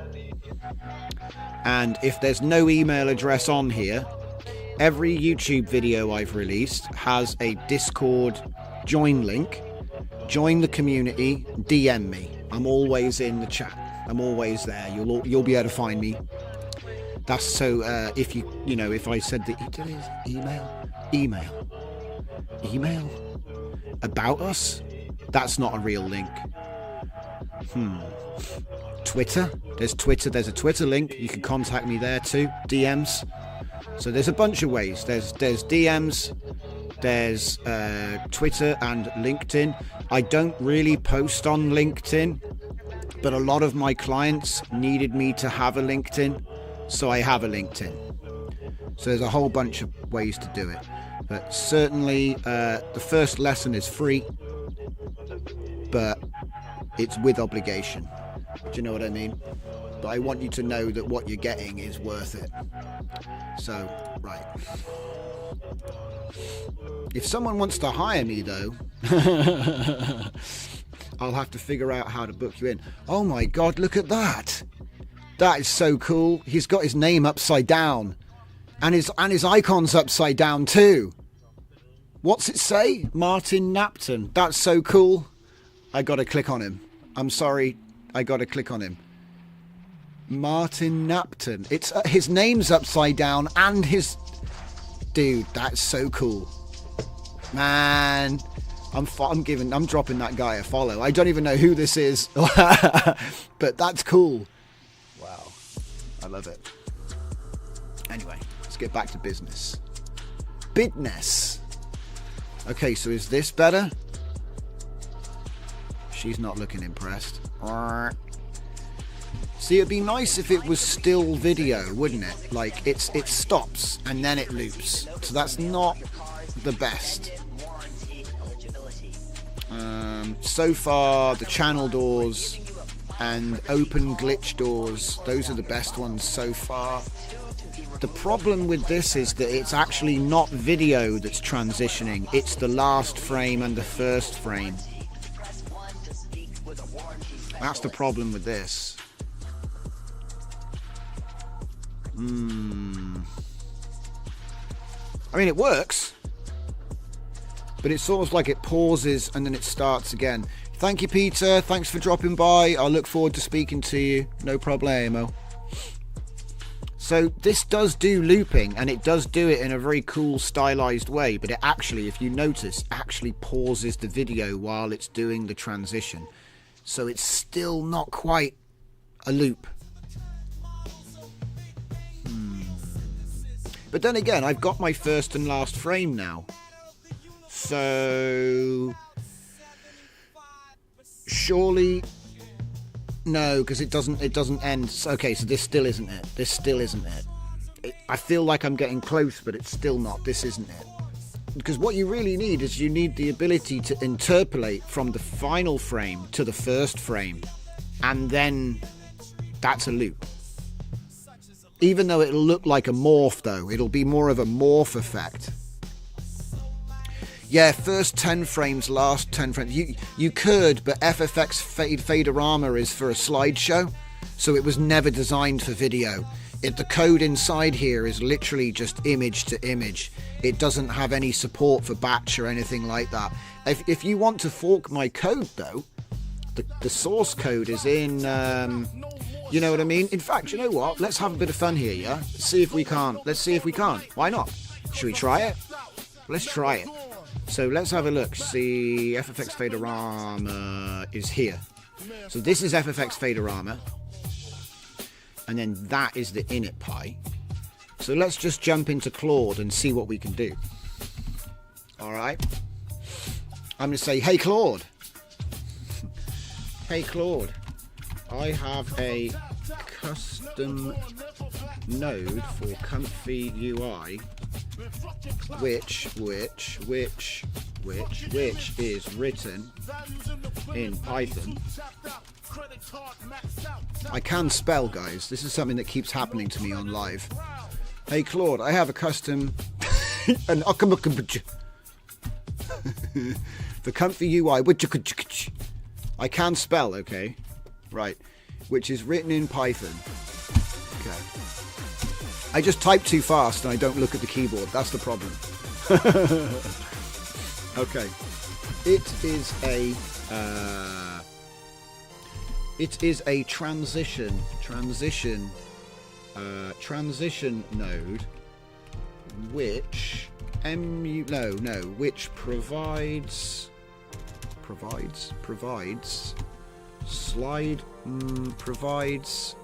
a transition node for slideshows. It provides effects like fade and slide right. Yeah. Like fade and slide right to, I wouldn't say interpolate. I mean, it's just a transition. Electrolab. Let Claude spell check, says Throttlemouth. Electrolab, I would assume that Comfy might refuse to do a loop if it's infinite. Don't ask how I know how, because I tried by mistake. You might be right, but I know I've done this before. I just, honestly, I've lost the code, and I feel stupid. Basically, what it is, right, I put everything out, and I think that I might have done that for a private client, and it was probably on that hard drive that got wiped recently. So now I'm like feeling super dumb. I bet if I went into downloads and just did star.json, I would find it. But that's not very stream worthy. Do you know what I mean? That content isn't very stream worthy, guys.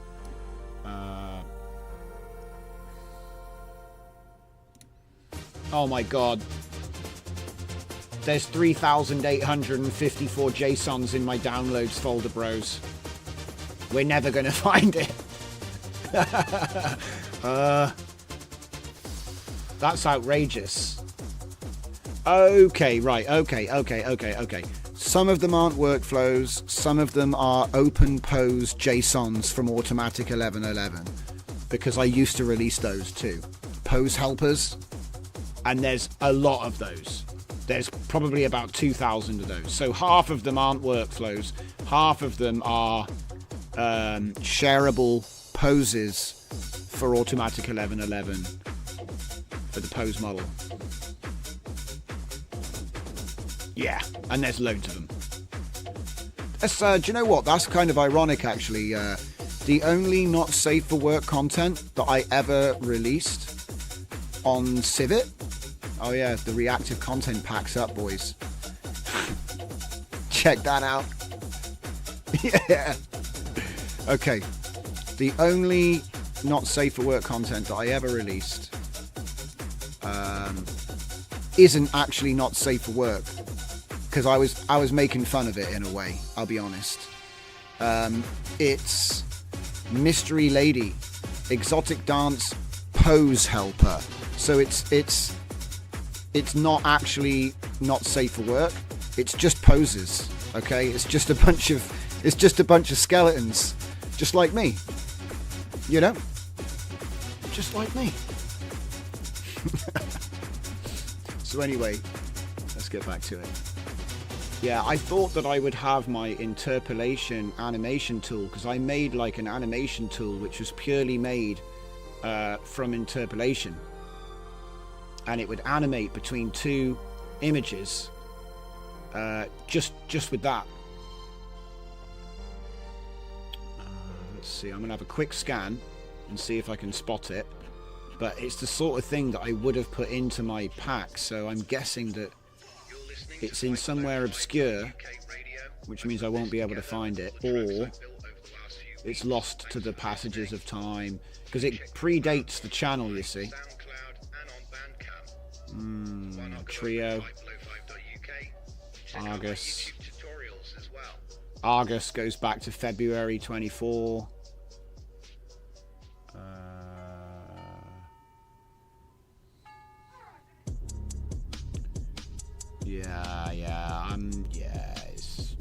It's a shame. It looks like I'm not going to find it.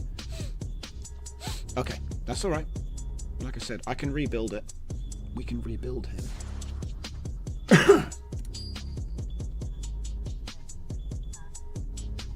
Okay. Yeah, I'm pretty sure there's a way of doing it. All I have to do is figure out how I interpolated between two images. And the funny thing is that I based this is based on the same concept. So I've loaded an image, and that would have gone into an interpolation. And then you load another image, and it also... So how did I even do that? It's blowing my mind. See, this is what happened yesterday. I will figure this out. Right, let's get back. Hey Claude, I got a custom node for Comfy UI which is written in Python. It is a transition node for slideshows. It provides effects and fade and slide. Okay, right, cool. Full stop. Let's not get too smart. And we'll just literally go download, and then we will also grab my current init.py. Where is my current init.py? Is it here? Yeah, current init.py. Download that as well. Go back to Claude. All right. And then, simple, I'm going to say and okay. I have attached the source code and my init.py from that project. Because I don't want to put every file in there. I just want him to think about just that. Because that works. There we go. It tells me what it is, how it's written, yeah. And because I'm not sure if I know how to do this. And so here we go. The node takes two input images, number of frames, transition type, and a file name prefix. It outputs the transition sequence and saves the individual frames.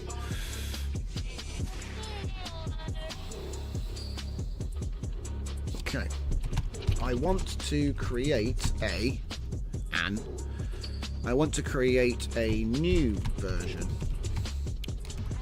FFX fade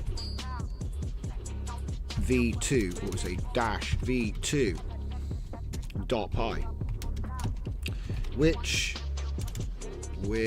is specifically designed to support video.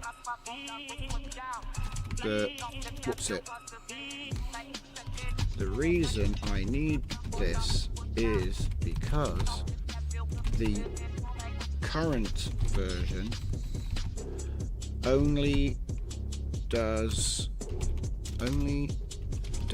still image transitions, and I want to transition video. Yeah. I want to transition video, which is a batch of images. Okay. I will need, let's see, we're probably going to need like a start and an end frame for this, because if you have a batch of 30 images and you want to go to, like at the moment, I want it to just go to a single end frame. But if I can get that to work, you know, you could do it from video to video. So I'm going to say, okay, support for video. What's it? Oh, Christ. Support for video to still transitions.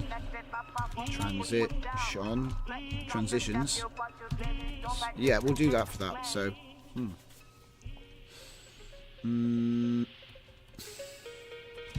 specify the number of frames of video before. Do you know what? That's hard to say. Actually, it's hard to describe. Support the video to still transitions. Let's say that. Let's just say that and see what he says. Because it might not be what I'm after. It might just say no. I doubt he will. He'll usually just be like, here you go. So let's see. What have we got? Transition start frame. Yeah, that's what I was going. Let's see. I was trying to ask for that, but he's told me. Yeah, here you go. The number of transition frames. Because what I could do is I could say that the transition starts at frame 15, right, out of 30. But then, would it support video to video? Because that's the next question, isn't it? Yes, man, Grok. I need to get Grok so that I can do the same thing, Throttlemouth. It's one thing I still haven't. It's on my bucket list, as they say.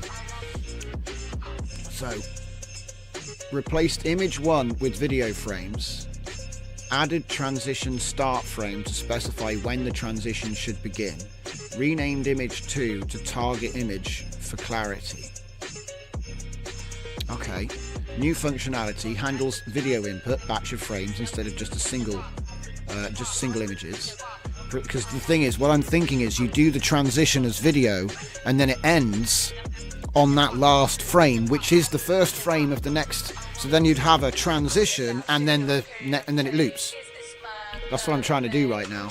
I appreciate that really the tool probably needs a V3 version which actually goes from video frame sequence to video frame sequence. That's what it really needs. But I'm not trying to do that. I've only got the last frame right now. So I'm thinking about doing this one, and then I'll worry about what to call it later. I'll probably just stick with V2. So handles video input, preserves original video frames, generates transition frames to the target image. Okay, input your video frames as a batch, which is what I'm... Wait, is that... That's not what I'm already doing, is it? See, at the moment I'm grabbing the... To look at it, at the moment I'm grabbing the final frame of the video. So what this would allow me to do would be to put that directly into there. It still requires me to do the final frame. Oh no, it doesn't. No, it doesn't. I'd be able to drop these and just use the sequence. I think. Yeah. Oh no, it's not both of them. I dropped this one because these are actually the same thing. Okay. So you're probably wondering, well, how the hell do we implement that? And this will be a nice little streamy bonus for us, won't it? So let's just fire it up, shall we? So I'm going to fire up VS Code, and we're going to be brave. Oh no, it's missing. What's it missing? Crest project. Yeah, well, that's because it's finished. I've finished. Like I said, people value their privacy, see. So what I'm going to do is I'm going to open folder, and I'm going to go to my comfy, and I'm going to say custom notes, and I'm going to go and find my DJZ notes, and I'm going to open it up, and yes, I trust me. It's okay. He remembers. Alright, and because I'm lazy and I like using AI for everything, I'm going to say, please update my init to include this new node. Now I could have just copy pasted the last line, alright? It's pretty simple. You just copy paste the last one, right? But why bother when you can just get him to do it, right? So he'll probably wait until he gets down to FFX Fadeorama. So we're going to go for FFX Fade Pi. And I'm not going to do the whole thing, but I just wanted to show you this. I'm just going to take the last bit. So there it is, look. Scroll up a little bit to stop it going. Whoop. So I'm going to take this bit, right? Because I am, you know, is it laziness or is it using the tool to do the work? You can judge me later while I just do it. All right. Okay, so it's going to say, there's no such thing. There's no such thing, it says. But all right, calm down. Chill your beans. All right. And then what we'll do, DJZ load latent, what we'll do is we will close that. Close that. And then I will get this one. Now this is something interesting actually, because it's probably going to mess up the file name. Let's find out what it did. Yeah, it did. It kind of messed up the file name. So this is going to be interesting actually. Okay, right. So where's my folder? I need the folder. Let's go here. Go in here. Go in here. Let's go up to here. Opening up the actual, the custom nodes, right? And then I'll take the original one. Yeah. I will copy and paste it. And then what I'll do is I'll get the name which it said it should be, which is this one, FFX Fade V2 in all caps .pi, right? And we will go here and we will rename it to FFX Fade V2 in all caps. Okay, and then we'll go back to VS Code and we will open that, and then I will copy the code and Control A, Control V and save it. It will complain that folder path doesn't exist, but that is actually a legitimate thing that Comfy understands. initpy should now be calm. Okay, like that. And now we're ready to test it. So how do we do that? Well, we just restart the thing. And we keep an eye on the output. And usually it will say, that didn't run. But because of the way that we're doing the try method in the init, it will print this out if there's something wrong with it. So it's possible for you to search the log for FFX Fade V2 and you don't actually have to look at all this craziness because there's a lot there. But it's just as quick, pardon me, it's just as quick to just double click and see if it's there. And if it isn't there, just be like, it didn't run. But what we're going to be looking for is errors in my console. And they will tell us if this thing even works or not. But essentially, that's it. I mean, sometimes it's pretty good at this, guys. Sometimes it just hits it. Electro Lab says, how do you know how to export only the last video frame? Idea. Change several workflows, like 3 or 4. How do you tell Comfy to give us the last video frame? Oh, well, I'm using Dr. Diffusion's notes.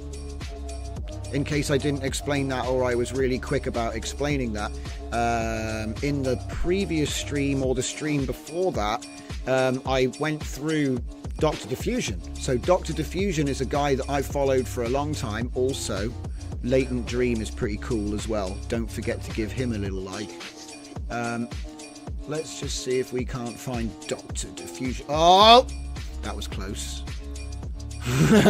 You got to be careful with Civet AI on the. You got to be careful with Dr. Diffusion. Right, so Dr. Diffusion made the negative This isn't the one I'm looking for. This isn't the one I'm looking for. Let's go to his thing. So Dr. Diffusion, he made a negative.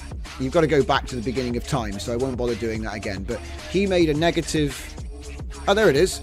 Dr. Diffusion's pointy negative embedding for Stable Diffusion 2.1768. That's how I first sort of made contact with the guy. He's a cool dude, all right. And he actually has a GitHub, and he has the extend video in Comfy UI with Pyramid Flow, right? And so he also has done a system prompt like I have. Apparently we had the idea at the same time. It's pretty cool. And then look, extend video with Comfy UI with LTX video, because it's his nodes that I'm using, right? So Dr. Diffusion is a guy from Civet who I met in early 2023. So it's like nearly 2 years ago now. And essentially he wrote these nodes, and what they do, it's Media Mixer. So Media Mixer is a custom node set, and it includes things like final frame selector, video merge, and reverse frame sequence. And those are basically there's final frame selector, there's reverse frame sequence, and what was the other one? I've forgotten it already because I've got a memory like a sieve. Oh yeah, join, the video merge. So these, and he was actually asking me the other day, is it worth making a first frame selector, right? And I was like, yeah, actually, because then I wouldn't have to use the reverse frame to get the final frame. Do you see what I mean? But anyway, there are other nodes that can do this. I actually did find one. If I say reverse image batch does the same thing as reverse frame sequence. Yeah, they just named something else. As far as I know. Maybe there's something else in there as well. I don't know. But anyway. So that's how. Yeah. Okay.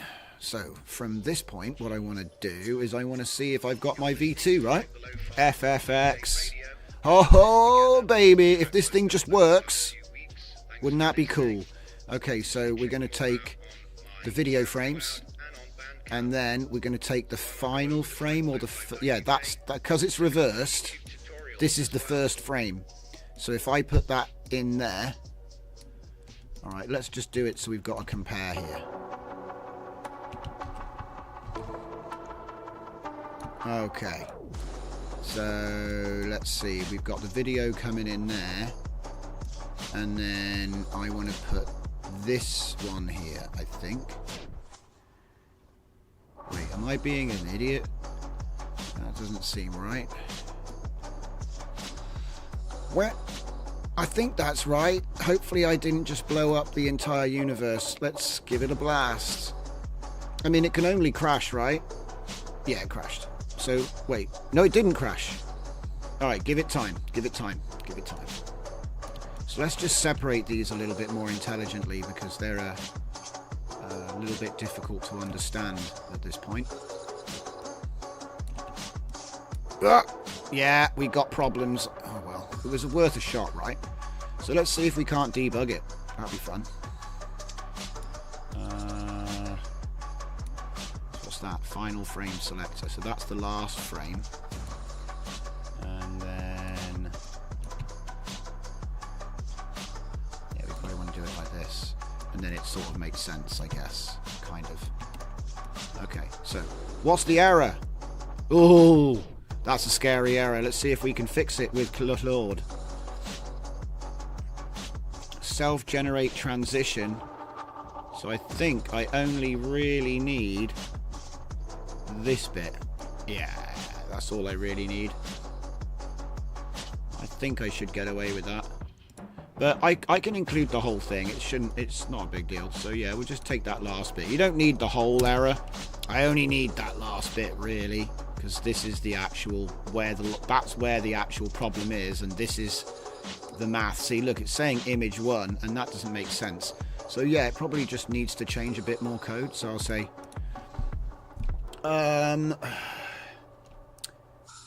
error. There you go. Figure it out, mate. What I'm going to do one day is like compare the solutions between the different LLMs, because they don't always do it the same way. And I've actually got a whole bunch of them in the AI SAS. I'm going to get some AI SAS. So let's see. What's it done? Video frame. Target image. Yeah. The issue is how we're handling dimensions of tensors. Image 1 is coming in as a single frame, but we need to broadcast it across all transition frames. I don't even know if it can do it. This is actually going a little bit beyond what this node was designed for. Because the thing about FFmpeg is those transitions were always limited to a single frame to a single frame. So I'm not even sure if it can do this. But hey, it's a challenge, right? So what did it do? In the create video transition function, made sure target image has a batch dimension. And in the generate transition function, added explicit expansion of image 1 and image 2 to match the number of frames. Fixed dimension handling in mask generation. So, oh my god, it's actually gone a bit crazy. That's fine. So, oh yeah, whenever you get a new script, always watch out that it's actually giving you the full script before you go ahead and replace the whole thing. Sometimes he'll write in italics and say, you know, everything above here or everything below here is unchanged. So if you're not used to scripting, just make sure you don't make that mistake. It's easily done. Sometimes I do it, I'm like, oh, just like this. It's fixed now. And then you just broke it even worse. All right, cool. So yeah, again, and then like I said, this is the process, right? I'm not going to do all this on stream because it could actually take a while to debug this. But essentially, once you make a change, you restart it. Now, I would say if you get it to work, or if you reach a sort of landmark in development of whatever you're working on, it's always a great idea to come in and just, you don't have to zip it up or anything, but if you just go copy and paste and then just call it old 1, old 2, old 3, old 4, that's fine. Yeah. Oh no, a throttle mouth says I've just had 30k of code, just go poof. It's alright, they'll be coding themselves in no time. See, I've actually got something which I want to show you guys, but I haven't used it enough yet, called Cursor. You can download it for Windows or Mac, and it's running on your own machine apparently. So I'm not entirely sure how they're doing that, because I need to use it more. But it looks pretty cool. It can actually take over the mouse, I think. I'm not sure about that, but they are claiming that they have AGI. Whether that's true, you can never really tell, because it's like a hype thing nowadays, you know what I mean? To say you have AGI is like a marketing ploy. But it seems pretty cool. Trusted by engineers at... Oh really? Midjourney, huh? That's interesting. Didn't see that one when I looked it up. We should probably ask him what he thinks. You know what I mean? Okay. So this is the old one. So, yeah. Wait a minute. Oh yeah, okay, here we go. Oh my goodness me. There we go, we're there. So what I'm going to do is I'm going to kill the last one. This one's fresh. So let's see what error we get this time. And then essentially, guys, it's rinse and repeat. So yeah, this is one of the reasons why Comfy UI is so good. Obviously, if you have programming skills, you'll be able to do better. But, you know, the point I'm trying to make is that it's easy for you to extend according to an idea you have conversationally using the AI. So, right, we got a new error. Expanded size of the tensor must match. So what I'm going to do this time is I'm going to include the whole error, which will be up to there. Okay? Because I got to admit, I've got experience with trying to get, you know, Claude to fix code for me. And yeah, he gets his nuts in a twist over things, and you can go down a rabbit hole that you will never ever recover from. So don't trust him implicitly, but I think it's worth showing you guys this. So we have a new error. Like I said, we might be giving him an impossible task right now, but yeah, there it is. So while we're doing that, what I'm going to do is I'm going to segue into something else, because there's so much stuff that we need to look at. Okay, so let's go back to this one, because this one works fine. There's no need to mess around with that. So I can save this one as the Rife version. Alright, so this one works fine. So go FFX, Fadorama, and loop, Rife loop.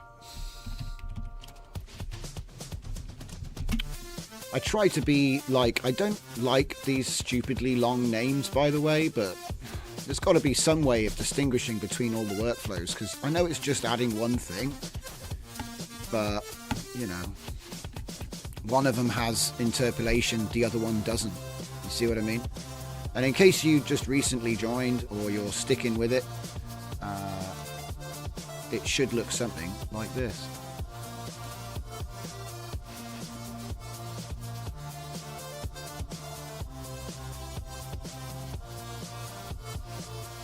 Going to make 30 frames for that transition as well, so obviously we could speed that up.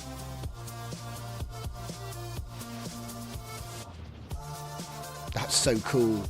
I'm not being funny, but that's fine. Do you know what I mean?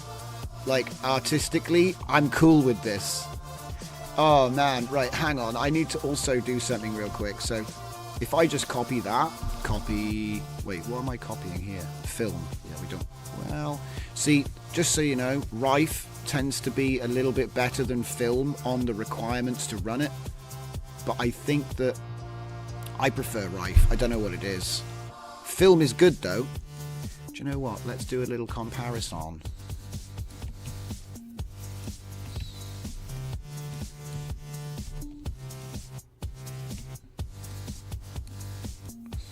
So we'll just swap it out.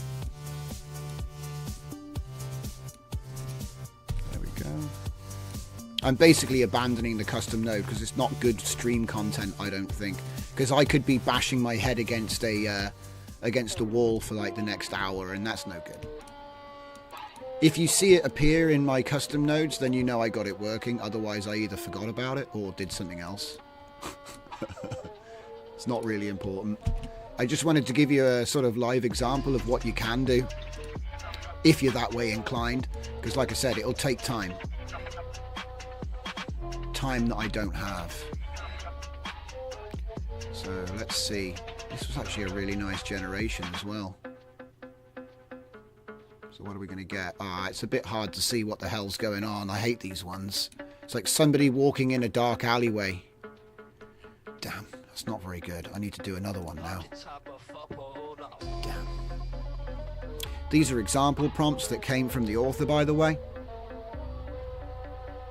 Yes, Media Mixer. He's definitely, yeah, it's in the manager. You'll be able to get Media Mixer by Dr. Diffusion in the Comfy Manager.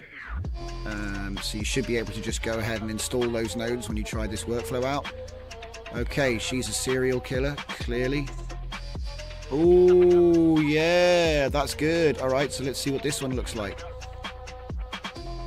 Okay. Oh, that's not good. Do you see the difference? Look at the difference. Right there. It goes a bit weird. Now that might actually be the video generation going weird at the end of the frame. So it might not be the interpolation model that's doing that. But if you look at this one, it's not as bad. So that's just blurry. Whereas this one gets a bit warped. Maybe it's just me. Maybe I'm just crazy. See, that one looks dark. Are they the same? Do you know what? There is a way. There is a way to find out. We do RG compare. No, yeah, image comparer, right? And we have the final frames. Yeah, so we can go final frame A, and you can go final frame B, and then we'll just do it again. And then this will give us a scrub left and right, so I can make sure that I'm actually insane and there's no difference between them. Yeah, I'm actually just insane. I'm going pixel blind, guys. From looking at too many images. There's no difference between these at all. Hey, there's something else you can do.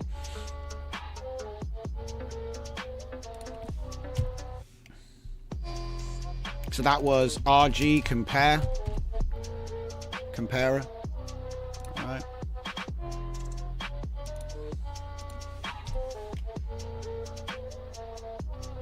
Okay. I mean, I think that looks good.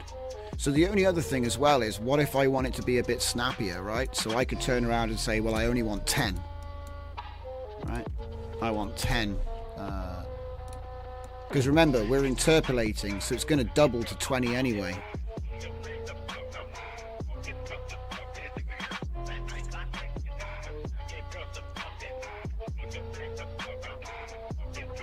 And by the way, we are kind of building up towards something fun for the last hour of the stream, and we're getting close. We're getting close. Pirate GFX Productions, can you spread the effect across 5 frames? Yes. Like I said, I give you the number of frames here, so you can actually specify how many. And there's a bunch more effects as well. Oh no, he took the message away.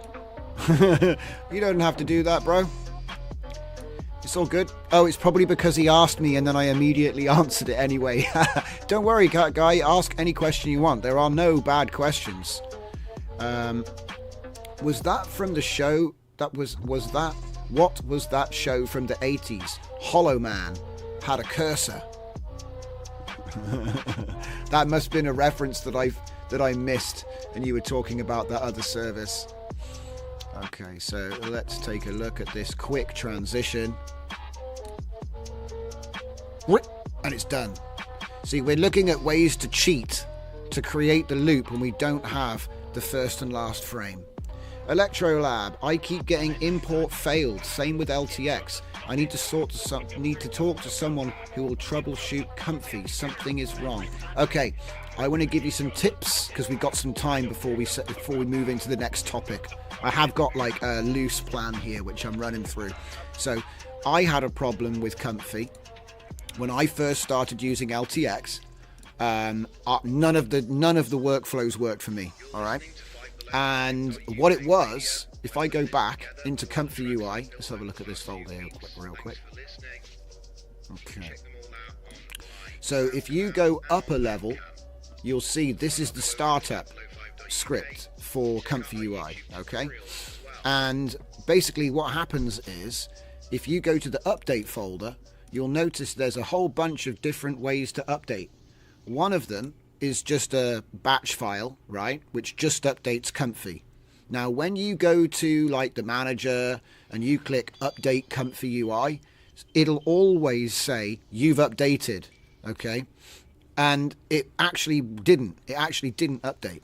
And when I checked in the logs, there was an error, and it said you have a file in the input folder where the file name is too long, and so it didn't actually update. Okay, so I had to run the Comfy UI update bat. So what I did was I went open in terminal, and then I said update.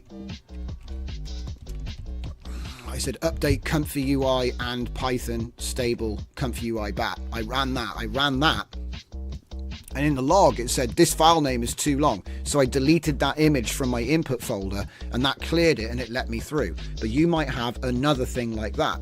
Also, in the past, I've had to do update Comfy UI and Python dependencies because everything is running from inside of a VNV.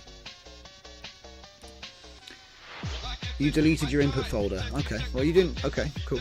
I don't know. Like I said, that was the problem that it was given to me, and that's what stopped. That was blocking my update. So it was saying it was updated, and then it didn't update. But anyway, the other thing, of course, is Comfy UI Python dependencies.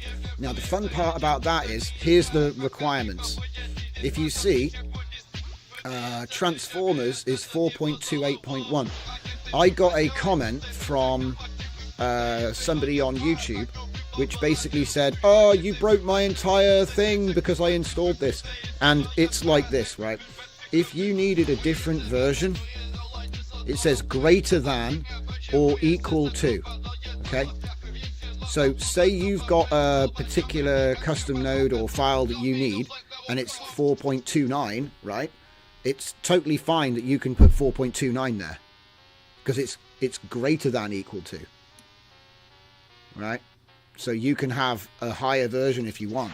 So if you have a specific reason to have a later version of transformers, you can edit this text file and then run the Python dependencies. Obviously you do it at your own risk because, you know, you should really just go with what is given, but I don't know what else you're running. Do you see what I mean? But it's just something to note that when it says greater than or equal to, that means you can actually go higher. You can have a higher version than this. I mean, technically, if you have a higher version than that, it shouldn't downgrade you, which is why I was a bit confused when the guy was complaining that it broke his install, but it could have been anything, okay? Also, his pip resolver might have been out of date. It shouldn't matter, but it might. And that's something which I've given away in my DJZ nodes. There's a couple of scripts in my thing. So we've got pip update portable. You run it from inside of a custom node, and what it'll do is it will update pip for you, right? Because if you try to update pip from your system, it's actually embedded Python, which is, you need to update it in the embedded Python. But anyway, there it is. Okay. So that is where we're at. Okay. So I hope you're all doing great. We're about to jump into the next section. So, oh boy. So we're gonna use this tab for this one. So this is going to be a little demonstration because somebody told me, oh, this video editor thing is crap. It looks like shit, blah, blah, blah. Okie dokie. I mean, maybe, you know, I'm not going to, it's subjective, right? If it's not for you, it's not for you. But I find it so fast and there's so much we can do. So I do still prefer Rife. So what I'm going to do is I'm going to sort of pre-select this, and we're going to make a new tab. Have I got another one up here actually? Yeah, I've got this one here where I was experimenting with the V2 that's broken. So let's duplicate this one instead. And what we're going to do is we're going to get the infinite length version, which I put in my V3 pack. So let's just not do the search there, thank you very much. And we'll go up to the top, and what I want to show you, oh look, see, loop motion. Right, let's see if we can find it.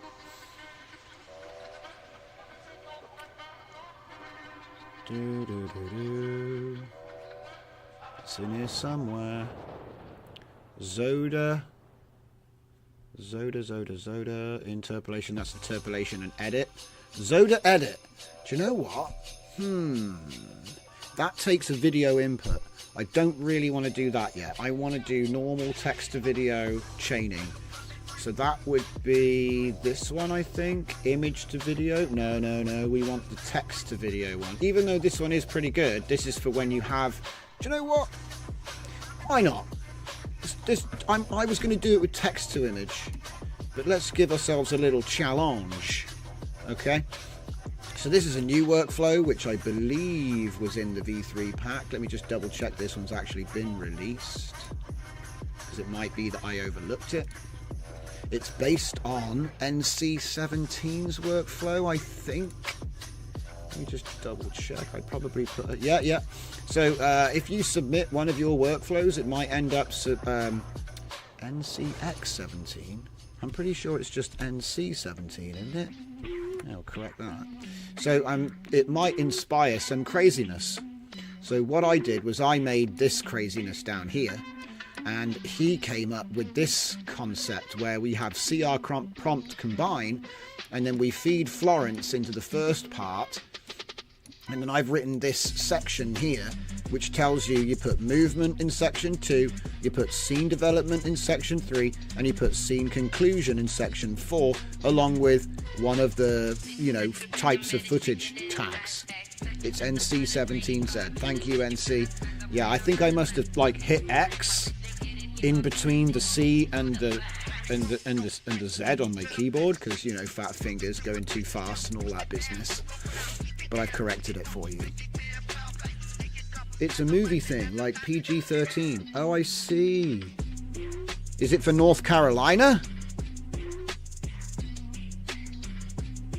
What's the NC stand for? Let me know. He'll be like, that's my name. Tell me what the NC stands for. I'd love to know. Right, so let's see. What I want to do is, obviously we've got our video input. Alright, so this is the video input for the Cog Video X image to video. And what I've done is I've given it a default prompt, which is what it is, right? And it's identified the image as a woman with long brown hair wearing a large... And anyway, it does this, okay? I'll just show you the result.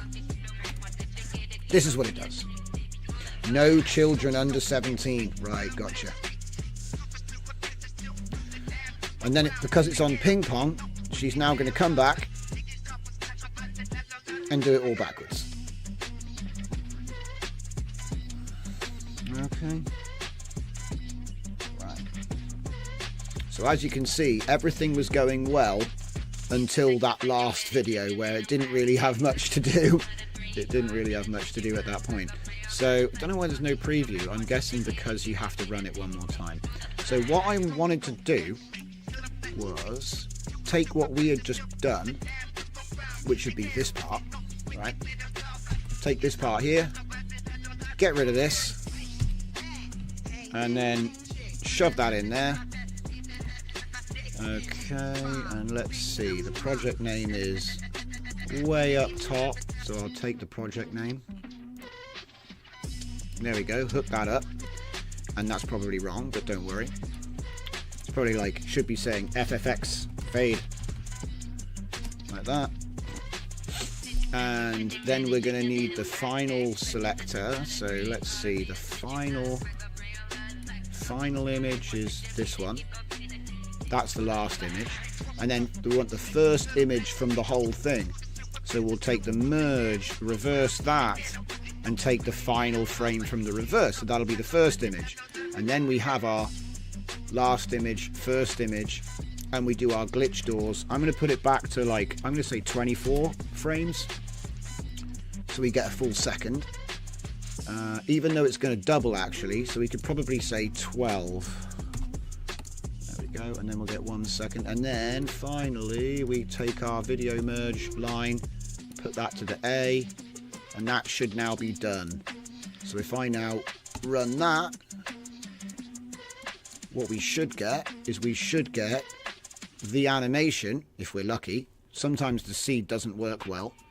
And then it will do the glitch. What are we doing? Glitch doors? Yeah, we're doing open glitch doors. And that will loop. So I'm going to rename it while it's doing stuff. Image to video simple FFX fade extendo. And don't worry about the interpolation, it's fine. So save that. Export. Okay. And then we'll give it a second.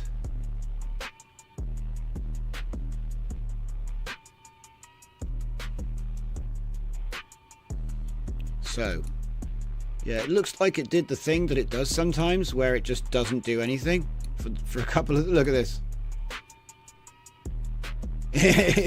Whoa. So we're gonna just ditch that and go again. I think we must have a duff seed. I think one of the effects of the model being a shallow train is that some of the seeds are a bit dodgy. I've noticed that sometimes you get no movement and other times you get strange movement. But then I just do it again and often that fixes it. I don't know. No, still didn't fix it. It's weird because, like I said, it worked great just now. Nope. Nope. I think somebody else also suggested changing the max shift to 1.5. So I'm actually going to give that one a blast right now. So let me see. Copy clip space. Paste clip space. Paste the clip space. Paste the clip space. If you didn't know, what that means is you can copy the settings for a node to another node of the same type. And it'll work for just about anything. As long as it's the same type of node, you know. Yeah, somebody said that they had success with that on the YouTube comments. I don't know, I've never tested it, so worth a go. I was going to make a shift garden to change the values, but I haven't got around to it yet. See, still no motion. Very strange. It was certainly working before. Look, we've even got... Oh wait, no, that's the caption. Where's the seed control at? It's on randomize. Randomize. They're all different. Isn't that strange? This one just doesn't work. So the first two didn't do anything. She just refuses to move, and then she moves. Very strange. No movement, then movement. Then she looks back, then freezes. And a bit of a blink, and then it goes to the beginning. Yeah, some of them are only 1 frame long. Yeah, it's weird, isn't it? Do you reckon there's a setting somewhere? Length 25, 25, 25, 25. Very strange. Very strange. I'm looking up here to see if there's anything which might be causing it. I think it's just luck of the draw. It only happens with image to image. Let's try 4 on the CFG, because I noticed people doing that with the LTX edit to see if it will make it listen to the prompt more.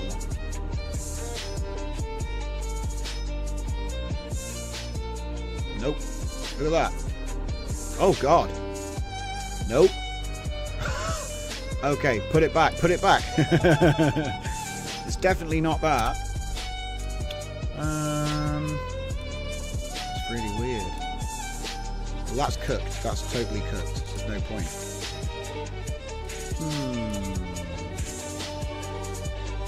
Check the empty latent. Empty latent. Well, we don't have one. It's immediately image to video, which is taking the image from image resize.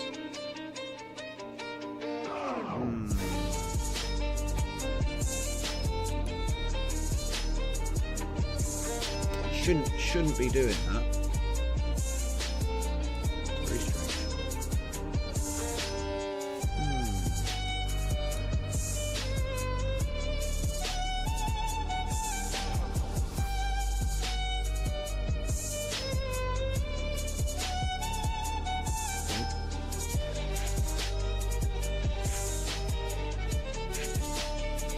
If the prompt for the actions has been completed, it pretty much has achieved what it was supposed to do within the time of 121 frames.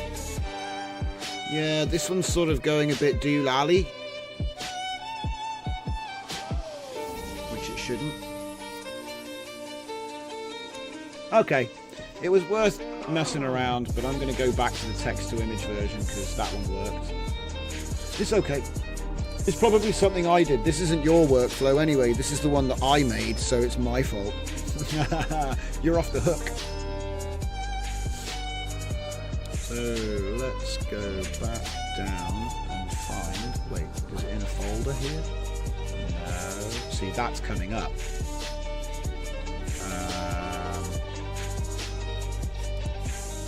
And we never even tried out the...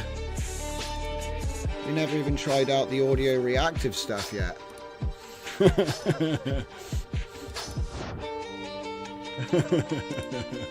man. So let's see. If I go to the workflows, down workflows, and we go back to the Zoda pack. Let's see if we can't grab one from here. I'm going to grab the extendo because that's the one that we built last time. That one starts off with text to image, if I remember right. Yeah, we can get rid of this now. Okay, so this one starts off with text to image. So technically, I don't think it can go wrong like the last one can. So I'm going to grab this again, poke it open again, grab that down the bottom, because what I essentially want to do is see if we can't, instead of ping-ponging, use the FFX fade instead. That's my intention. So if I put that one there, and then I take this. Wait a minute. That's the last one. It might look a bit weird. And then this one is that one. There. Because technically the first frame is the merge, not the VFI. Right, cool. And then again, we want to grab the project name for the file path. And then I'll say text FFX, it's fine. Okay. Right, let's try this one then. That should be disabled because I don't really need it to do interpolation in the middle. Right. Oh boy, it's this one again. Man, I'm going to laugh too hard. I need to stop it and cue the next one. It's too good. It's too funny. This woman appears halfway through it. We need to get a new seed, otherwise I'm going to fall out of my chair. There was like a woman with a really random face partway through that animation. I've seen that set of scenes in the last stream, so I'm just going to skip that.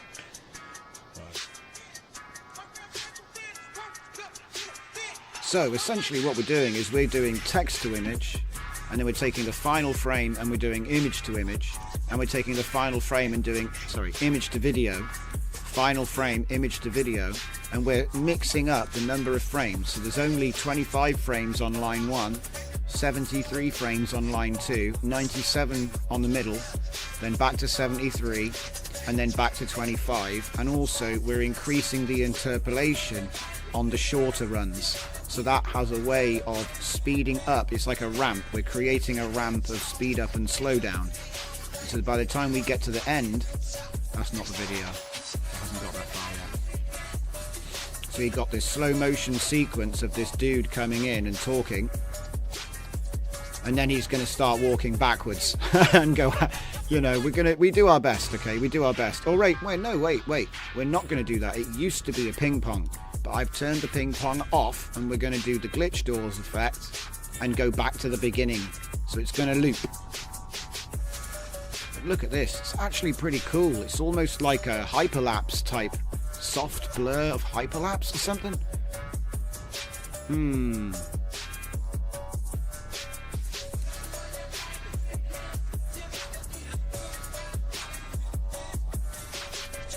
It's like time froze for him to say something else, and people appear out of nowhere. Oh, here we go. So this will be the full animation. The guy's going to come in. That's channel 4. The dude's going to come in. He's going to start talking. This is probably like 45 seconds long, so don't hold your breath.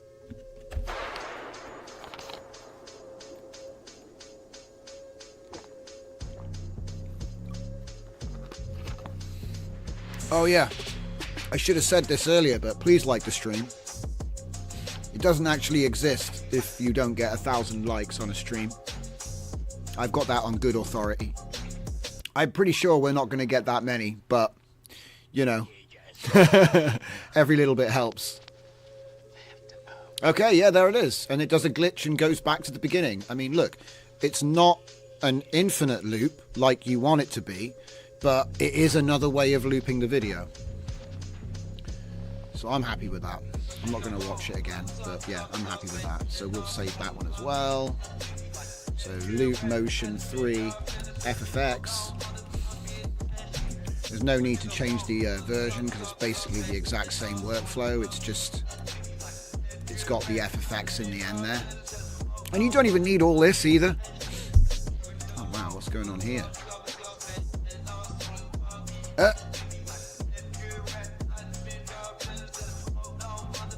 And again, the reason for all the interpolation is just to smooth it out, but it does make it slow motion. Obviously, if you don't want it to be slow motion, the beauty of having it lined up like this is we can just turn that interpolation off. And again, we're interpolating the interpolation, so we don't need to interpolate everything every time. In fact, if I just do this, do you see what I meant by that, by the way? You can just do a quick drag and just, that's why I have everything lined up. But yeah, it's something I've probably never explained. So we've turned the interpolation off now, so that means, because look how slow motion this has become. Whoa, it's like super slow motion. But the idea is to stop all of the jerking between the different sections.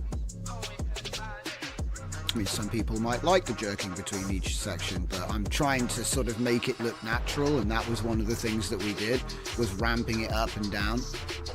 Because it's quite apparent sometimes, the gap. You see when it changes scene? It's like, sometimes it just looks like the camera changed direction, but other times it's a bit unnatural.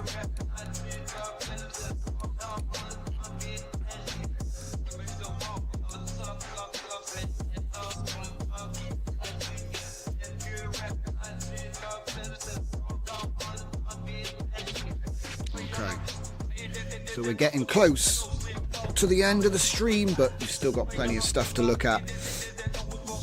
I say that because we've been on for hours, but that's normal. There's too much to cover. Like I said, sometimes my videos go on for hours because there's not enough time. Not enough time to cover everything. Yeah, there it is. So not the best video, I'll admit, but the concept is simple.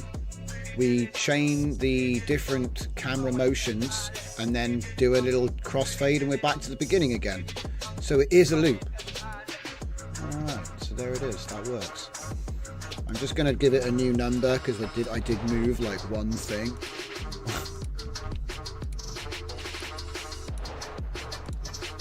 Okay. So then, the next thing is, people were saying that the LTX edit stuff was useless because the quality wasn't very good. Okay, I got something for you on that front. So let's just see what happens. If I was to drag in the LTX edit workflow, let's see if we can just grab that. I want to show you something. So where are we? Go back. So where is it? LTX edit. So this is something that I hadn't had a chance to actually show off. So where is it? Or was it even that one? I don't think it was that one, was it? Yeah, no, it is. Edit simple. Yeah, I think it's this one. Okay.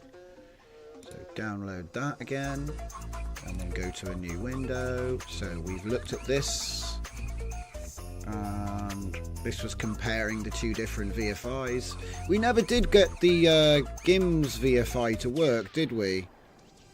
Should we give it another blast before we give up?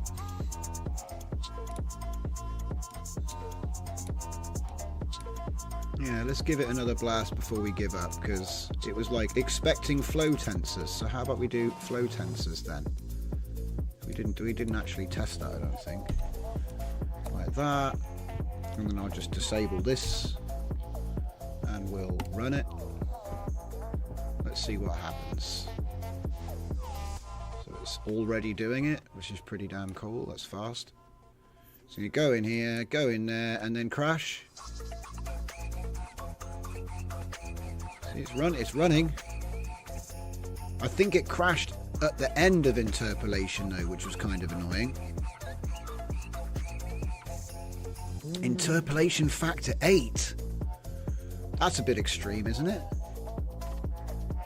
I would have thought that would be interpolation factor 2. Maybe that's what the problem was. We'll put it to 2. I mean, I don't know. I've never used this one, so I'm not 100%. But normally the interpolation factor is the number of frames it's going to multiply it by. So, you know, if you had 30 frames, it'll make 60.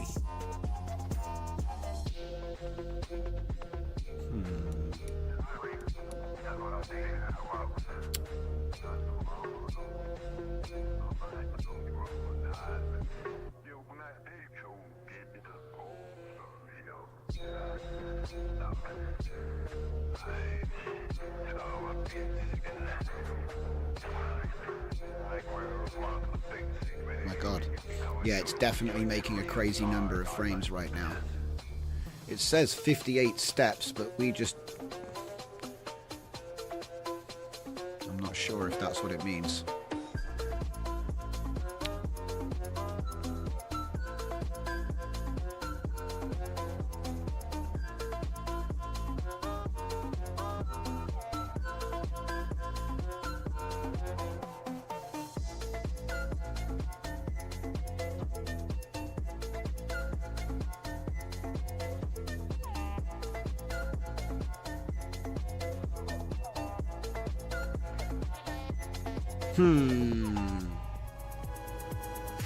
Man. I mean, it works, but this is like some kind of depth map. It's like a spectral depth. Oh gosh. Okay, so we put it back to the normal mode, right? Do it one more time, but I've got it on interpolation 2 here. Should be quicker.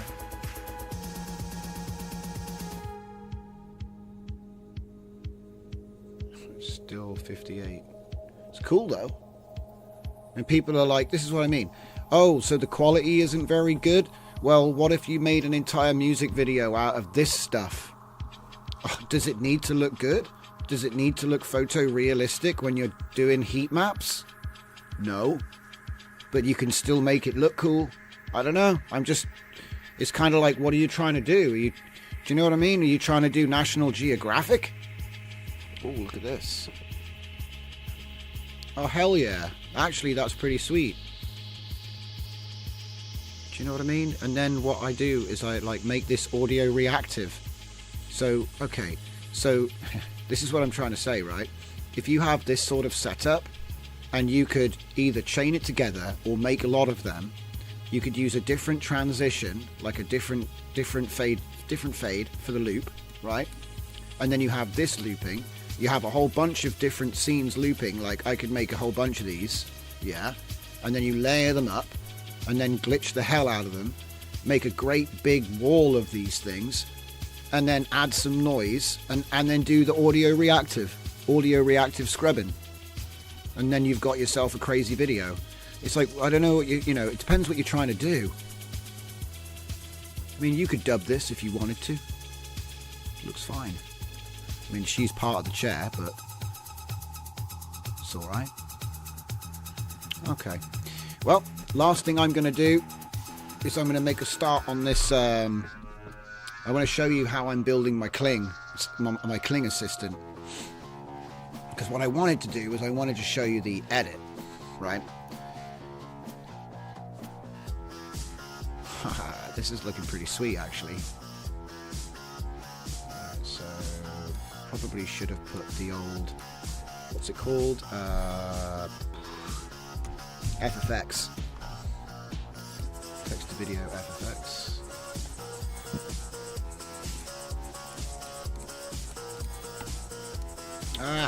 And we did get GIMS working in the end, so let's do that. FFX GIMS. Yeah.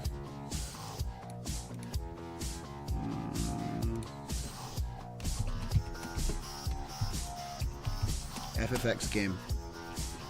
There it is. So we've got another one.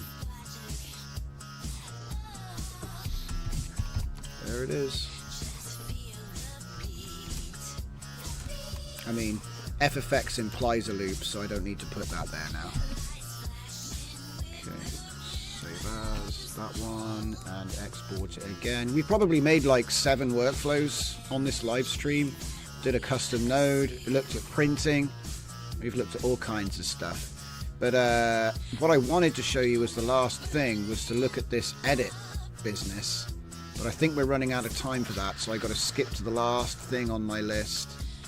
So this is the edit node, and it's got a input video, and it has an audio track.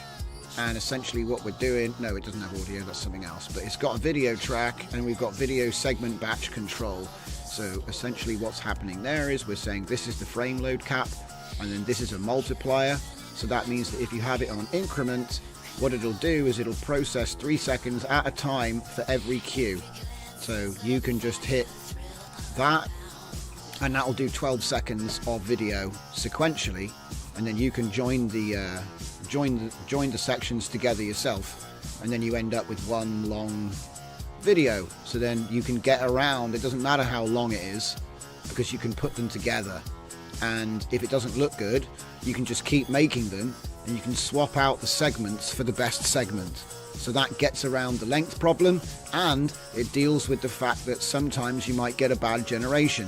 You can just pick the best ones. You'd end up with like a whole bunch of layers of segments, and then all you have to do is just use the one that you like best, and then you end up with one full video that is as best as it can be, and all you have to do is essentially just chain it. So you might have to occasionally, you know, so say your video is X seconds long, you work out how many multiples of 3 seconds that is and set it back to 0. So I'd queue up, say it's 32 times 73 frames. I just basically queue that, hit 0, queue that, hit 0, queue that, done. So, and you can just walk away. You can just let it do it for you all day. And as for the actual prompt, right? You just use my I showed people how to make it and gave it away. It's on my GitHub, LTX video prompt gen, right? There it is. So, you know, I could say, you know, dancing Viking, dancing bear, whatever it is. So you describe the video that you're processing, and then that's how you get your transforming prompt. All right. Super simple. So that's what I was going to show you there. Maybe we'll do that on Sunday in the next stream. But for the last thing I want to do tonight, I'm going to show you how we go about building the Kling prompt generator. So if you want to stick around for that, that's what we're going to be doing now. So it's pretty simple, actually. It might not even take that long. So if I go over to my LLM based prompts, and then I go down to my prompt gen, as you can see,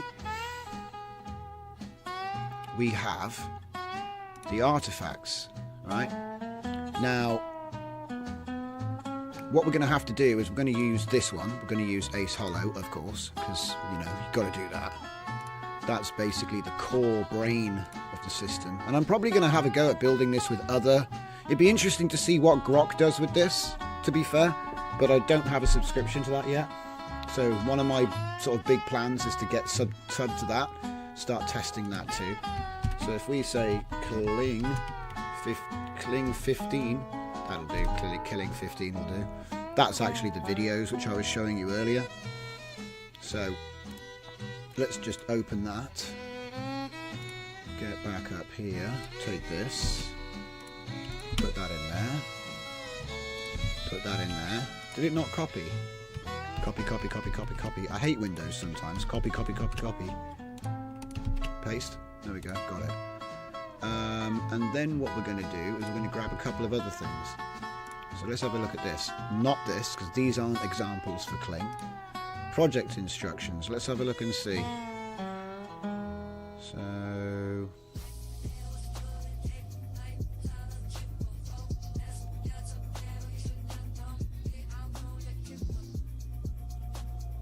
these, do you know what, a lot of this is actually relevant. So what I'm going to do is I'm going to take the project instructions and the project manifest. Do you know what, it might be worth just scooping the brain out from this. Yes. And we take this one, but then what I'm going to do is I'm actually going to use cling prompts for this text file. Okay. And what I want to do is go to Claude, projects, create project. We're going to say cling 1.5 agent, prompt agent. I mean, and then if I go to, and I'll steal the old one and put that in place. In fact, wait, I've already got the message for that in the GitHub. Where are we? LTX prompt gen, and then I'll go into custom instructions, and I'll copy that and put it in there, right? But before we do that, I'm going to say, here is the custom instructions for the LTXV prompt generator project. Okay. Please use this as the basis for the new Cling 1.5 prompt agent I am creating. Or you are creating, I should say. Can we actually spell today? Have we made any other mistakes? Nope. Okay.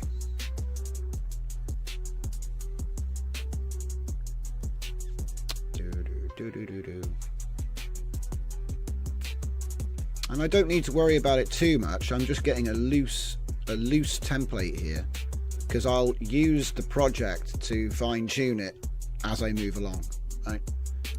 So this is the new one, right? I'll download that, open it,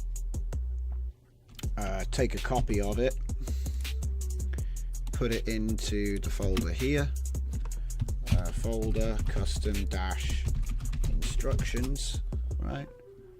Put that in there, open him up, take that, and copy the actual text from it, and then override, wait, that's not actually the custom instructions. We are creating an Ace Hollow FS based prompt agent. Yes. Prompt agent for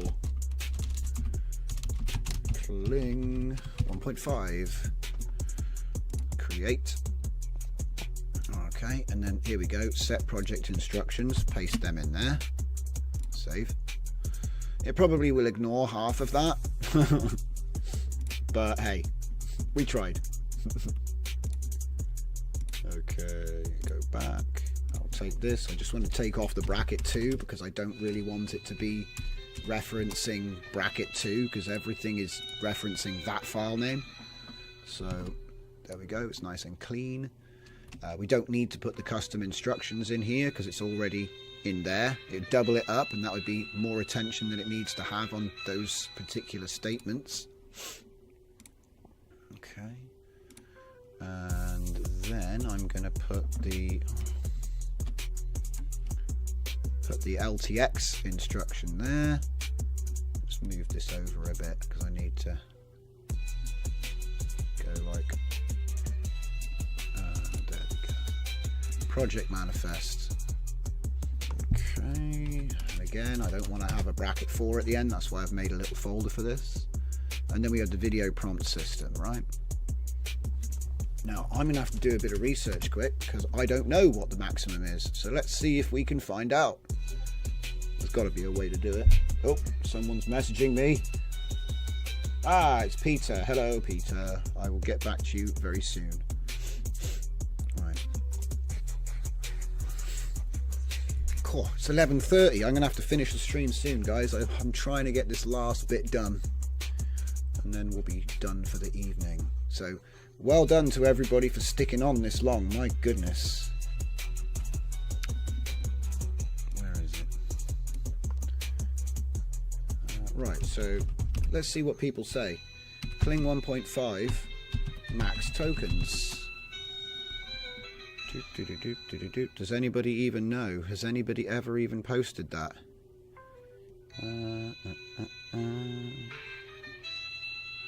Kling AI, release notes. Doesn't look like anybody's ever actually posted about that. Ah, no, that says Langchain. Do you know what? Google has just gotten so bad. Can I say, what is the prompt length for the Kling 1.5 video model? Maybe if I say it a bit. Yeah, so basically useless. Up to 2 minutes of length, that doesn't help. Alright, let's try this. Maybe Foul AI will tell us. Migration code. I don't see anything. Nothing here at all. Oh, duration. Do you not have any information about how long the prompt can be? Isn't that amazing? Yeah, there's nothing. Nothing. I'm going to have to find out myself by analysing the prompts that I've used. Do you know, I remember there being a 2,000 character limit when I was actually trying to generate. So if I go to AI video, look, it's got a 2,500. Yeah, 2,500 characters. Okay, so if a character limit for prompts is 2,500, what can we estimate a safe token limit to be? Because it's not going to be like half or anything like that. It's a bit sketch. It's a bit, you know, tokens aren't exactly that. So let's see if it can give us a tolerance. About 625 tokens. Okay. Okay. Please adjust the video prompt, what is it? Video prompt system to max 600 tokens. Be on the safe side. And then I'll drag him in here. There we go.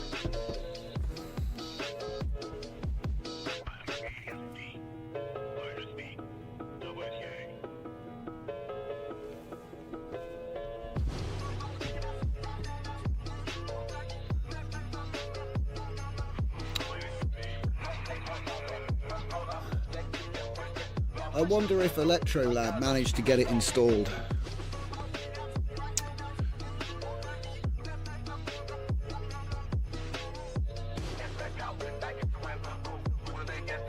No idea. Let's download that. Put that there. Video prompt 600. We will delete the old one. Rename this one. No, not that one. Rename this one. Like that.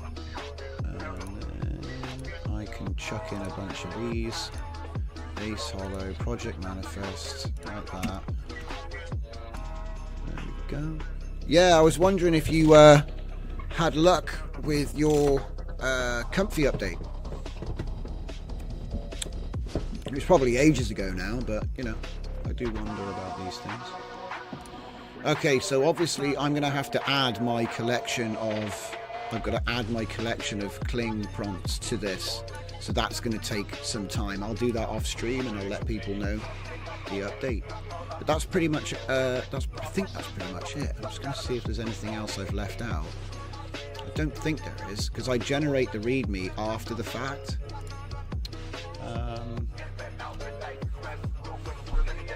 I think I'm pretty much done. Because the thing is that a lot of the work was already done when I built the LTXV video deal. So, and I know it's not going to be the same format, so there's no point adding this one, even though you can, because I can just change it later. It's not like the end of the world, luckily. Whoops. Give me this. Give me look. Drag. Oh, Windows. What is wrong with you? Come on, mate. Drag. Drag. There we go. Okay. So we've got the files that we need. The custom instructions are separate and plugged in. So all I need to do is actually give it, you know, proper cling prompts, which I've got to go and collect, you know. And then once I've got that, this is going to work. It's pretty simple, really. I mean, the project manifest will need to be readjusted because I think it's referencing LTX video examples, so I'll get it to update that. What else is going to be different? I think everything else is... Yeah, everything else is good. Let's see, is there anything else in there that's specific? No, everything else is good. Alright, I think that's good enough progress for one night. So yeah, I'm getting out of here, boys. Thanks very much for sticking around, and don't forget, chuck some workflows in, because we'll do a big session on Sunday if I don't do another live stream before then. So yeah, go ahead and share us your work. We'll take a look at it, and thank you very much. I'll see you next time.